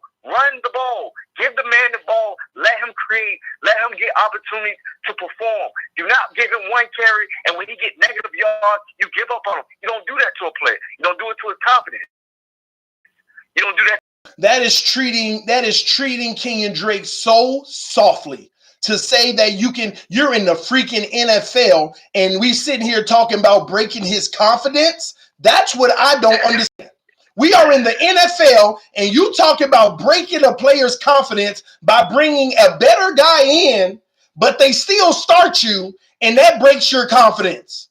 That's what we're doing here. You saying start don't count, man. Give him chances. Gosh, you're killing me, man. Hold on, you give me a moment, man. I'm looking some stuff up real quick to help you. And that whole regime we had last year, that don't even count. Adam Gase, give me a headache to use for that to come out my mouth. But he wasn't a good coach. The play calling was horrible. 31, we in shotgun. Throwing the ball. I know. We wasn't running the ball. 2nd and 1, we going deep. Like, move the ball. Move the change. Bro, I was one of the biggest advocates that the play calling has hurt everyone on that roster. But you know who it didn't hurt? Who? Take a guess. Who did the play calling not hurt? He was still able to do his job. Tannehill. It didn't hurt Tannehill. No, it killed him. It didn't hurt Frank Gore. The play calling gave Tannehill opportunity to prove himself. He was definitely given opportunity to prove himself. Hold on. So I'm looking at. So I'm looking at film. Okay, let's get this straight. I'm looking at film, and I'm seeing where we got 5 guys on the offensive line, and they got 6 guys coming at the quarterback about to blitz. And you got 5 receivers, and they all are running routes that are past 10 yards. None of them are crossing across the field. All of them are just straight down the field. Tannehill is sacked within 2 seconds, and none of the receivers have even turned around to look at the ball yet. And that helped Tannehill. None of the receivers have even gotten past 7 yards before he was hit. And none of them have even started to look back in their route yet. And he constantly getting sacked like that. And you telling me the play calling on a 3rd and 11, and at the minimum, they trying to get to the sticks and do comeback routes. They trying to get about 13 yards in, turn around and start coming back and find the ball. But they 7 yards down the field, he already on his behind because we got 6-on-5 on the line of scrimmage because of the play call. And that's Tannehill's fault. That made Tannehill got an opportunity to look better. Do you know how many times we saw that? Literally terrible plays that made Tannehill look the worst, and everybody, Tannehill got sacked again. Did you look at every single receiver? Didn't even make it past 7 yards before he was hitting the ground, and none of them turned around for their route because it wasn't even developed yet? And this ain't even an advocate for Tannehill. He ain't here no more. Forget him. I'm just saying, everybody was hurt by Adam Gase and them calls except one person. Frank Gore still ball. The second year Adam Gase was there, he said he's turning over the reins to allow Tannehill to make changes at the line of scrimmage because the year before he did not have the opportunity to make changes at the line of scrimmage. Do you remember? Lies. You know good and well they even had a big debacle about Gase saying play the calls the way that I call them. At first, Adam Gase's first year, when he thought he was the offensive guru, Tannehill did not have an opportunity to make audibles at the line of scrimmage. After year 2, Adam Gase, it was an article that said Adam Gase is giving Tannehill, because we didn't know. I didn't know. He said Adam Gase gave Tannehill the opportunity to make changes that he sees fit at the line of scrimmage. I thought he was making changes himself. I mean, he's on the field, Adam Gase on the sideline. So you just tell me now he's allowed to? And I'm going, bro, I'm like, we're going to be nice this year. No, bro. Gase, he's an offensive guru. Bro, Tannehill has never been given the opportunity to change the play. Let me tell you how this is proof. Because everybody was fussing at me last year about that says more about Tannehill that they don't trust him to make the play calls. Because it was a big debacle last year where people were yelling at me, telling me, TD, if they're not trusting him to make changes with the plays, that speaks more about Tannehill that they don't trust him to do so. That's even proof. What's that? What's up? Can you hear me? Yeah, I can hear you now. Zay Simmons in the comment section say, why are you making stuff up? Minkah Fitzpatrick is not unhappy.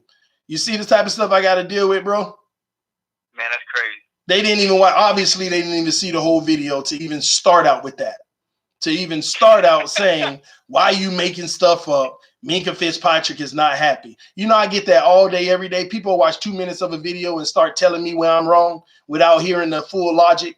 If for everybody who think I'm making stuff up, please go watch the video from the very beginning and understand the logic of what I'm saying when I say Minkah Fitzpatrick is unhappy.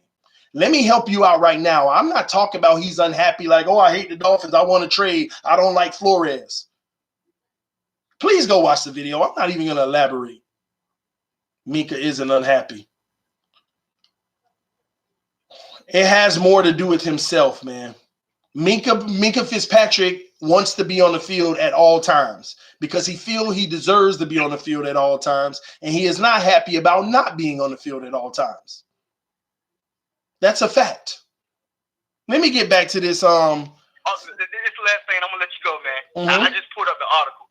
It was August the 3rd, 2016. It's Daily Dolphin, Miami Dolphins quarterback Tannehill enjoying ability to audible. It says Adam Gase has given Dolphins fifth year. I remember that. Given fifth year the green light to make audibles at the line of scrimmage and calls it a great feeling. I remember that article like it was yesterday, and it didn't transform that way when the season started. That was all training camp. He got his new deal. I remember he got his new contract, and everybody was like, for $19 million, he better be. He better be. It did not transform that way. It did not transform that way when he got on that field and started playing. And then people forgot all about it because the injuries took place right after that. Right. Weston say Tannehill just wasn't it. Maybe he wasn't. But he was never given the full freedom and range to make play. And I'll be fair to that. There was one point where they didn't feel that when he did in training camp have the opportunity a few times to do it, he was handling it well. So to be fair, I get that. I get that too, man. But at the end of the day, about this Kalen Ballage, Kenyon Drake situation, the only point that I'm sitting here making is the man got a chance to start when Ajayi was traded. He did very well. They brought in a veteran running back to be his backup. Now, I know you don't want to use the terms, oh, it's starting ain't starting like it used to be. If you go look at the amount of carries that Frank Gore got in the first 3 games, you'll see Kenyon Drake was a starter. But then, even as a starter in game 4 and 5, Gore got more carries off the bench because he was being more productive. That's why the last game that Drake played as a starter early in that season, that's why he actually got had a decent game and still got replaced because Gore had a great game too. Even when Drake finally got a good game under his belt after having 5 games of, man, we done made you the starter and all 5 of your games have been trash. And now the 6th game you playing well, but Gordon had 6 good games.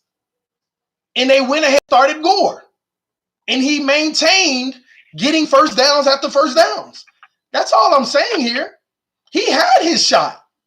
He had Frank Gore on the bench backing him up. He had his opportunity. Just like Kalen Ballage had his opportunity as that last year, getting a few opportunities. Now they up in camp. Now they in camp. And if they start Kalen Ballage and he does the same thing, first 5 games, he a bum and Drake coming in off the bench better, they going to switch back to get Drake because they going to feel he's more productive. Flores was talking about it today in his presser. Some of these guys do practice well. But I got to wait till I see it on the field during game day. Some of these guys that ain't getting a lot of first-team reps, they just real gamers. And if they come out on game day and they ball, that's what really matters to me. So there's a potential that Drake can be like, man, I'm just going to ball on game day, prove it. And Ballage probably ain't. And we going to settle this out. But right now, Ballage is balling in practice. Drake is iffy at best with these turnovers and stuff. And only getting 3rd down reps. Luckily, the last few days he's been on first team. It ain't like there's been any highlights coming out of it. But at the end of the day, what happened? I said, he might not get many Kalen Ballage, but he's going to average more yards than Kalen Ballage is too big. I'm sorry. I know, P. I'm sorry, man. The audio just got real bad all of a sudden, man. But I heard what you're saying. You said that Drake is going to average more than Kalen Ballage. I'm sorry, man. Let me try to call you right back before we end the call. Hold on. Hate when it does that. Hey, Doug's still in the room. I think I saw his message saying he want to call in. That'd be sweet, man. I wanted to do another stream, man. But that would be sweet. Hello? Yeah, I'm here. Yeah, what were you saying? No, I said Kalen Ballage might have more opportunities, but I think that Kenyon Drake will average more yards and carry this season. And what evidence do you have to support that belief? No, that's my opinion. Okay. I think. Well, my opinion is if Kalen Ballage has more carries than Drake, then Kalen Ballage is going to average more than Drake because Kalen Ballage has averaged more than Drake last year. And that's evidence behind it. I'm just saying. And it could go either way. It'll be interesting. It would be interesting, man. That's good problems for us to have 2 good running backs. That's good problems to have. It is. It's beautiful. 2 good young running backs. It's beautiful. But what I would hate to happen is they go all out on Kenyon Drake and he don't turn out to be the guy you want him to be. And then who are they really holding back? Not saying it would happen. Not saying it would. But then who would they really be holding back? I know. I'm just saying, man, it could be, listen, Kenyon Drake ain't out the out the conversation. Believe it or not, when it's all said and done, Drake might actually be the starter. We're just going off of what we see right now and what the coaches are giving in reps. You know, Balazs can come back tomorrow and Drake be with first team for the next 2 weeks and start preseason game. And I can tell you now, everybody can be like, CTD, you don't know what you're talking about.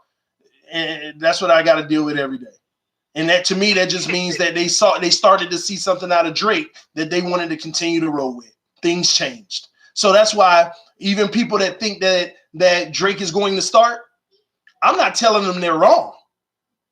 But if you're saying that Balazs ain't going to start, I'm also not saying that you're wrong. But I'm also not saying you're right. Either way. Either way. Yeah. None of us know, because things can change next week. And you see how I'm saying that right now? And people that love Drake, if he end up starting, it's like they want to come to me like they do everything else. Told you, TD, you don't know what you're talking about. I never said the man wasn't going to start. I said the man getting his first strings taken. Right now, Balazs is being the starter. And I've said a million times that could change first game. And people always still with it. I told you. What's up? Get used to it. I said they do the same thing to Omar Kelly. You'll get used to it. It's crazy, man. It's like people, I get it. I mean, they jump on you because they in love, man. What's the number? Hey, y'all, nobody call in. Let Doug call in. But, hey, bro, that was an amazing conversation. Real talk, man. Hey, make sure you email me, man.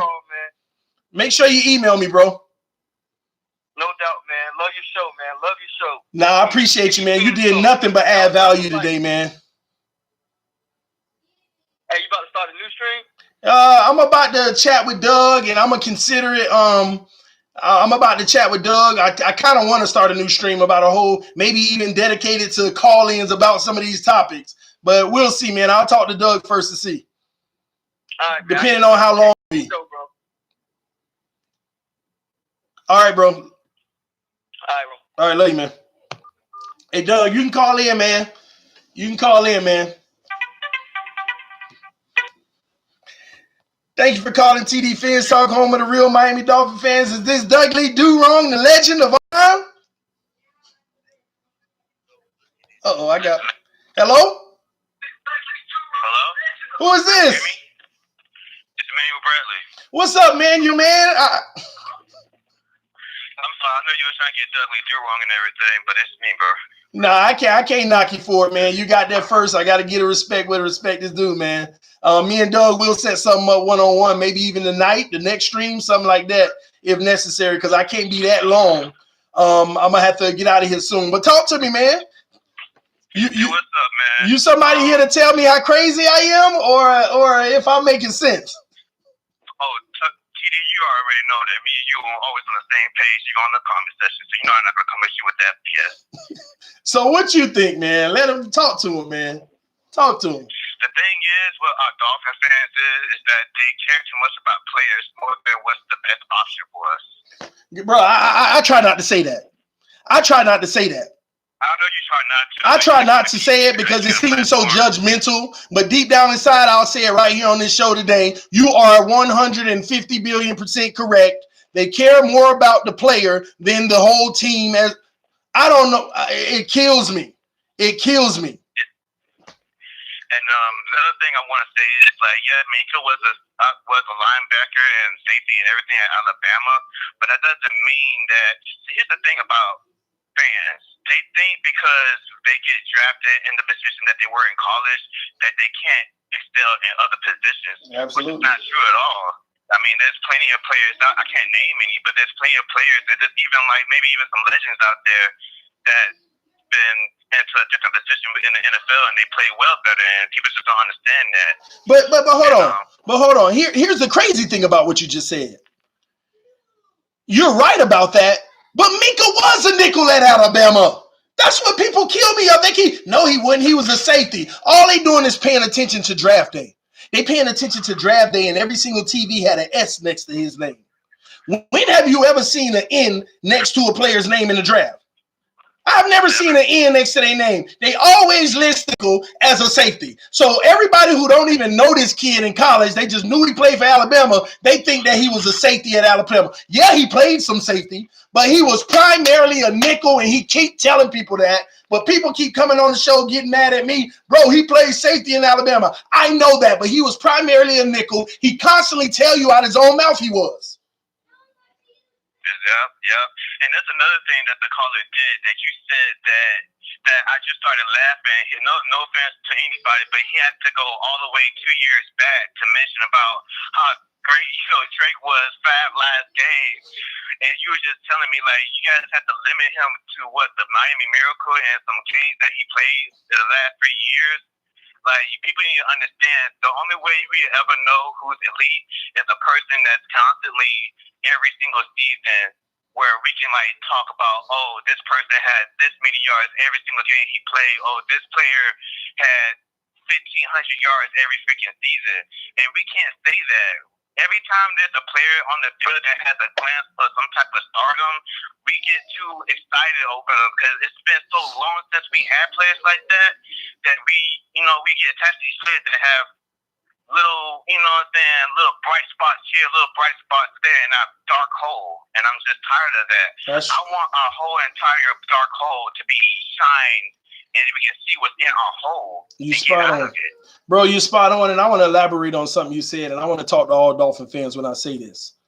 The crazy thing about all of this Drake Ballage conversation is it doesn't even matter. Let me tell you why. It's going to be a running back by committee anyway, regardless of whoever gets the first snap. Now, some of y'all may say, well, you're the one bringing it up. Wait, hold on. Let's back up for a second.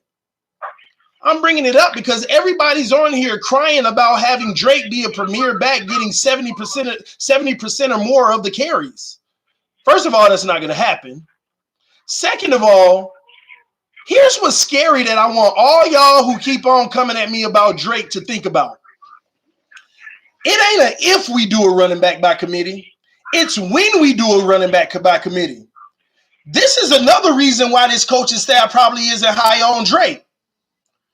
Because every time he's in a running back by committee situation, sharing reps with Ajayi didn't look good. Ajayi's gone, primary back, had a little shine, had a good shine. Let me help y'all out. Had an amazing shine.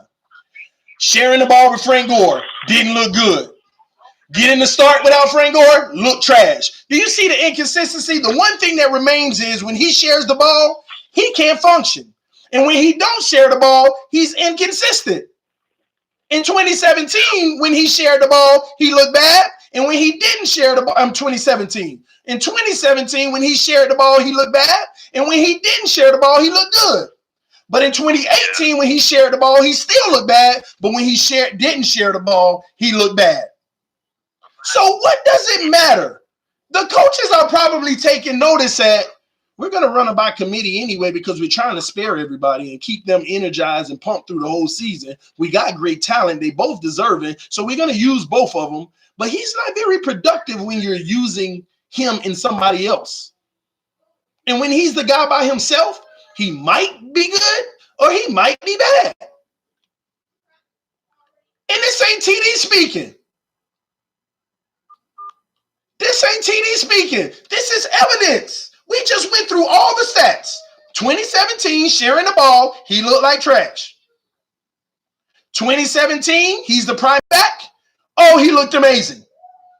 2018, he shared the ball, looked like trash. 2018, he was the primary guy, didn't put in that work. Is it me?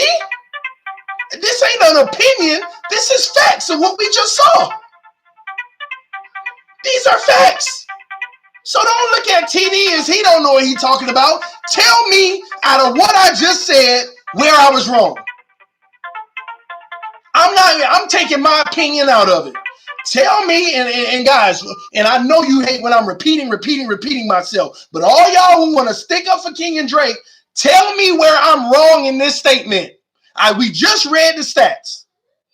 He shared the ball in 2017 and didn't look good. Some games, they didn't even give him a rush because he looked bad. Other games, negative yards. A few, 2.2 per carry. Of course, you're going to say all of it, Ron. I guess it stems from, yeah, but he just needs all the snaps. Well, last year, every time, man, I think y'all get my point. I think you get my point. I don't think that was DDW. That was the same person that hung up just now.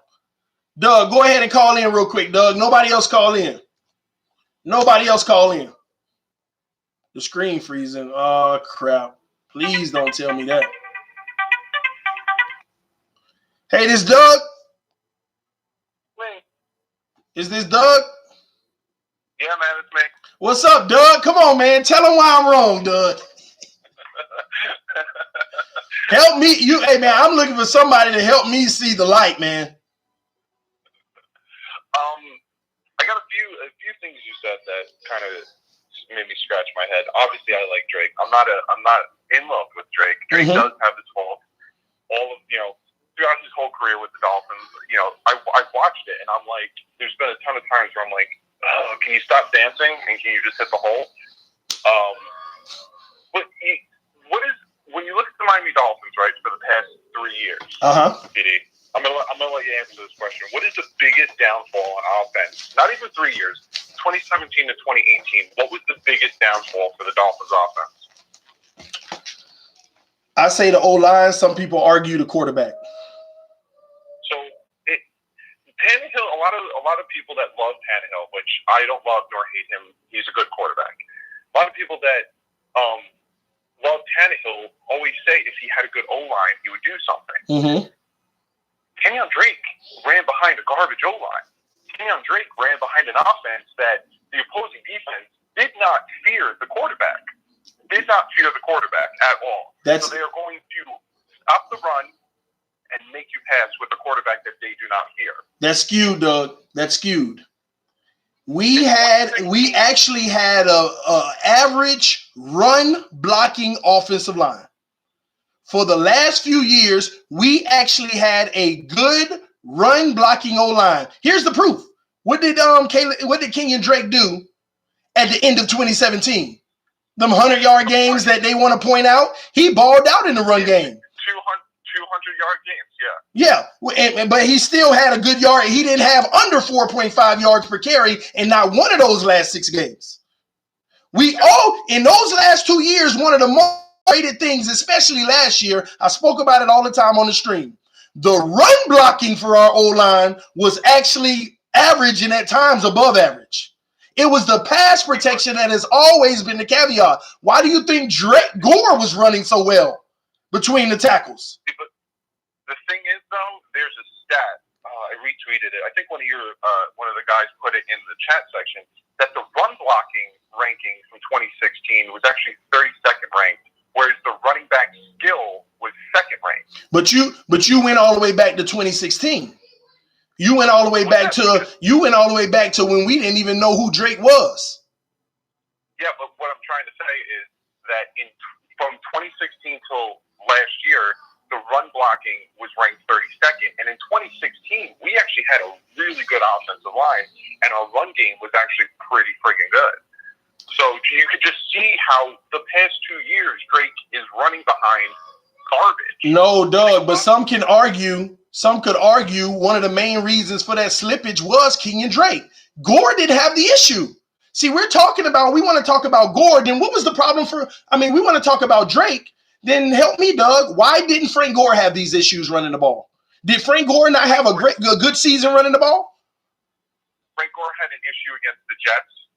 Okay. 9 rushes for 25 yards. Okay, Frank you're pointing out an issue against the Oakland Raiders. Okay. 6 rushes for 12 yards.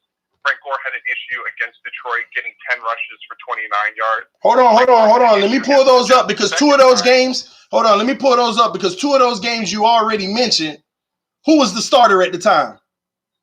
2 of those games. Kenyon Drake was the starter.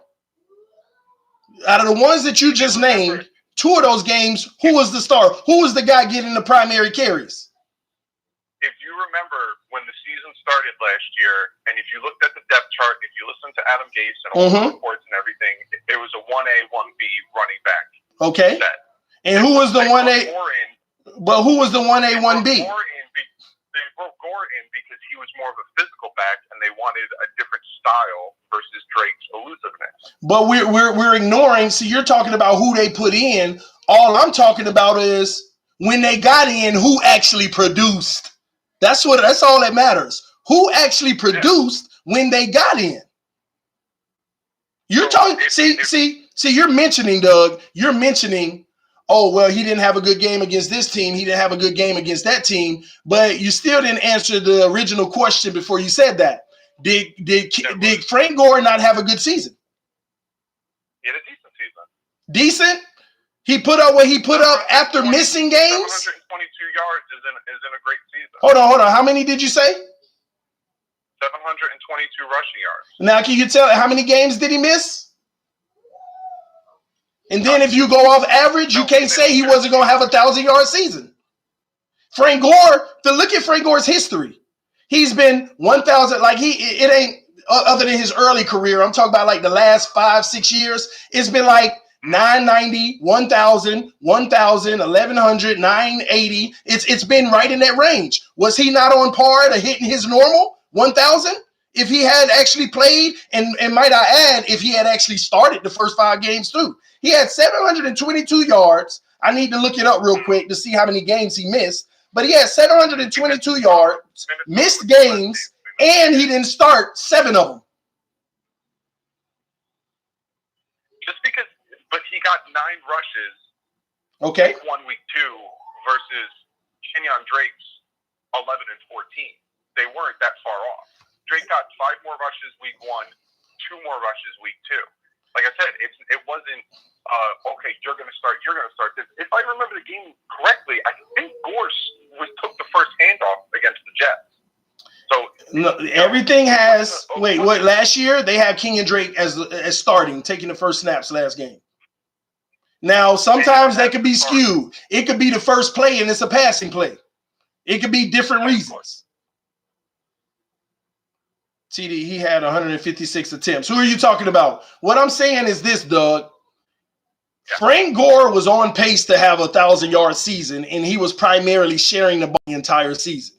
Had there been no Kenyon Drake, Frank Gore was very well, I mean, some could argue possibly on course to have one of his best seasons. Maybe even 1,100 yards. If he didn't have to share the ball and he didn't come off the bench splitting carries for 7 games, see, you say it was on par. But if you look at Frank Gore's history, Frank Gore's used to getting 70% of the carries.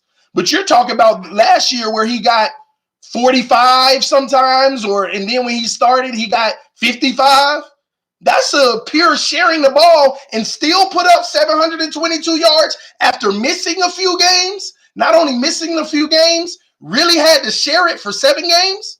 You can't tell me he didn't have a great season. And when I say great, no, it wasn't Pro Bowlers, but it was given the circumstances. When the Patriots running backs run the ball and they have their 600, 700, and 800 yards a season, they have great seasons, given the amount of carries that they get, given the scheme that they run. They're still great seasons. People have this notion that a great season is, 1,200 Pro Bowl. Sometimes that 1,200 yards don't have as many yards per carry as the 800-yard guy. Just the 800-yard guy was in the committee. Yeah. And the thing is, though, it's a lot of speculation. Essentially, that's pretty much all we're really doing is speculating with the whole, the Drake Boaz situation and all that stuff. All I'm trying to bring to light is the fact that we talk a lot about Drake and we talk about, like you've mentioned, you kind of put it on him that sometimes the drives go for punts. I wouldn't put that on him. You can't really help if you're running the ball and your offensive line doesn't block someone, you get tackled for a loss. But I will say, like I said when I first called, there were times that watching him, he would drive me nuts because he would dance too much. But there were times where you can't blame the dude that he's getting tackled for a loss, and that's why I was bringing up Gore stats, because there was games where Gore was getting tackled for losses. Look at the Buffalo game, week 12, where he had 8 rushes for 21 yards. Like these guys are getting tackled for losses. So yeah, Drake had a bad year last year, but you got to also give it up to the offensive line, which was decimated with injury. Doug, we all know that the offensive line had their issues, right? Let me put this another way, and hopefully this helps you, okay? Because I'm going to show you where I exactly agree with you, so we don't have to go back and forth about the parts that I agree with, because I think you're missing the main point that I'm trying to say. All right, sure. Gore took some rushes for a loss, right? Yeah. Drake took some rushes for a loss, right? Yeah. Right. Now, here's the difference. We can agree on that. And we can agree that the offensive line had problems at the same clip for both of those guys, right? Yeah. We agree on that. The part that and I'm not going to say we disagree on, but I think you're missing this and not acknowledging the point that I'm making. That's the standard. That's where those guys had an even situation. But let's talk about the difference in what Drake wasn't, and you actually just pointed it out yourself. When the offensive line wasn't a problem, and when Frank Gore ran through the tackles, Frank Gore is moving the ball forward for 4, 7, 9 yards, right? Yeah. But when the offensive line is not a problem for Drake, he's dancing and losing yards. He's trying to take the big play and only getting 2 instead of the 5. And then he does something the right way and get a big gain. Do you see what I'm saying here? That's the only difference that I'm pointing out here. Frank Gore is going for the guaranteed without the playing games. Whenever the O-line, I don't care if it's one time a game, whenever the O-line does right. So we're agreeing on those same principles. But I'm pointing out a difference and trying to get people to see that. When they're both in a good situation and they both can run the ball, let's hypothetically say you got 5 yards right there in front of you, go get it. Frank Gore goes to get those 5 yards and he's gone down to the ground. Kenyon Drake wants to dance and only get 2, or might even be -3. But sometimes him taking that chance like that gets him 30. We get that. But the problem I have is you're going to get less first downs doing that. You danced on first down and only got 2, and now it's 2nd and 8 versus Frank Gore going to get those 5 in his 2nd and 5. Does that make sense? It does make sense. And like I said, when I first told it, I agree that he does dance, but it's not as severe. It don't happen all the time, but all it takes is once every 5, 6, 7 rushes, and that's enough to make you punt. And you also have to, if we're going to talk about Drake and Gore, you got to look at the difference in running back. Mm-hmm. Gore is a future Hall of Famer. Mm-hmm. Gore's going to put his head down and he's going to knock your helmet off. That's what Gore does. Mm-hmm. We know that's what Gore does, and that's his stick. Gore, like you said, if Gore, there's a lane opening and there's clear grass in front of him, he's going to get at least 45 yards. He's going to get caught and tackled. Mm-hmm. Drake, on the other hand, Drake is not that power, knock you on your ass back. Drake is like that Monday night game against the Patriots, that crazy move where he spun out of a tackle in the backfield, took it for 20 yards. He is going to see that lane with the green in front of him, and he's going to score. Yeah, now, and I agree. If that lane isn't there, right? Say the lane is there, but there's a linebacker there. He's still going to hit that lane, but like you've said, he's going to give out 5 yards, 5, 6 yards. Versus if that's Gore, he's going to knock him on his ass and then continue to get another 5, 10. But last year that wasn't the case. Last year that wasn't the case, Pete. The difference between Gore and Drake is, you know how you said Gore sees that grass opening, he goes and get 45? Last year that wasn't the case for Gore.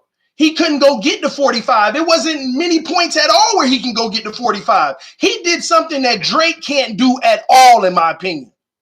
Gore did this. Down, said hut. He sees a hole that's going to get him 4 yards. He gets up in that hole and he sees 2 options. He slides over, sees the next hole. I can get 2 more yards. I get to that point. I see my options, slide over again. Gore was methodically working through the line last year.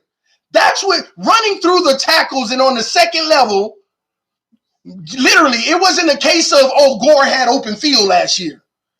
But when Drake got in the game, Drake don't want to go between all that traffic and trying to do stuff. Drake want to, okay, let me get in this first hole and say, Man, I can go left and try to maneuver this and get 2 more yards, or I could bounce it outside, beat that guy, and go big. And more times than none, it didn't work. Yeah, he got 4 yards, but he was going for the 30, and it didn't work. But Gore ended up getting 6, 7, or 8 out of that. Running between the tackles is not something you can even say that you're used to seeing Drake do and do it well. He is a bounce runner. Get outside. Sometimes he may find a crease in the middle and go. But when it's traffic and he got to switch directions 3 times, you'll never see that out of no Drake. You don't see that out of Drake. It's that Le'Veon Bell effect. Before you just take off, you're patient, letting it develop. And when you see it there, go. And now you see a new situation. Go. A new situation. All right, now they got me. But I worked that situation the hell out of it. Not Drake. He's gusto home run every time, and he pays for it. And from a statistical standpoint, he pays for it more than he's going to break off 40 or more than he's going to go for the touchdown. I'm not saying he don't have great runs and he don't do it well, but that's not sit here and act like this man is a run between the tackle running back. The only time he's successful running between the tackles, if that hole is bigger than the Grand Canyon and he goes and he makes you pay 60-yard touchdown, 65-yard touchdown. That's just like that Kalen Ballage run. Kalen Ballage went through, he went outside, and he gone against Minnesota. But Gore had to methodically do it on every play last year. Man, just go to the Bears game. Go look at Gore's highlights in the Bears game. Them runs were taking, a regular run that'll take 5 seconds and the play is over. Gore was extending plays to 11 seconds because he up in there. He dancing between people. He hitting it, and now he's being patient. That's where it gets you your extra yard. Do you know how many first downs that Gore was getting for us in some of these games from running the ball like that? And you say that, put it on the old line for us having to punt. The difference is, do you know how many times Gore on the first down ran for 9 yards and Kenyon Drake would run for 2? It's a difference. And this was the first time last year we were in a lot of 2nd and 2 situations, 2nd and 1 situations when Frank Gore was running the ball primarily.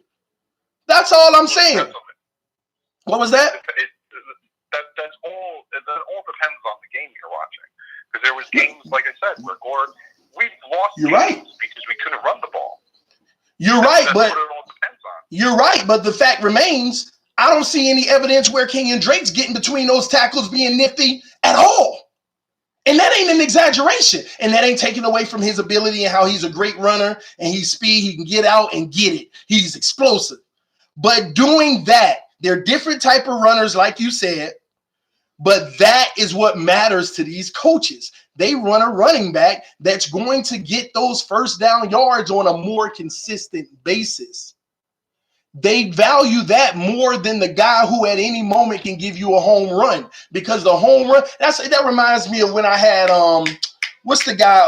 I had Gurley in fantasy. Gurley was one of those type of guys. I always had Gurley where I'm watching his stats on fantasy every single Sunday.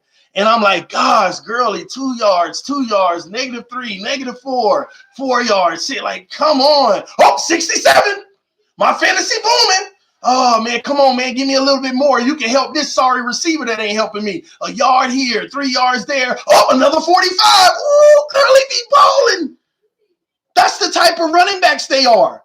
The type that they're not being a methodical first down back all the time. Don't get me wrong. Yeah, he's picking up first downs, a chunk of 12 here, a chunk of 9 there. They all getting the chunks. But when you look at the core of what they do in their carries, Doug, he does not produce on a consistent clip. That's all I'm trying to say here. Oh, Doug disconnected. The line disconnected. Can you hear me, Doug?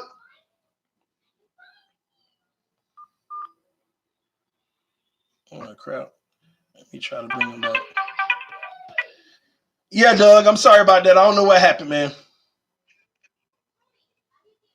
Hello? Hello? Yeah, can you hear me? Yeah, I don't know if you actually heard me. Did you hear what I was saying?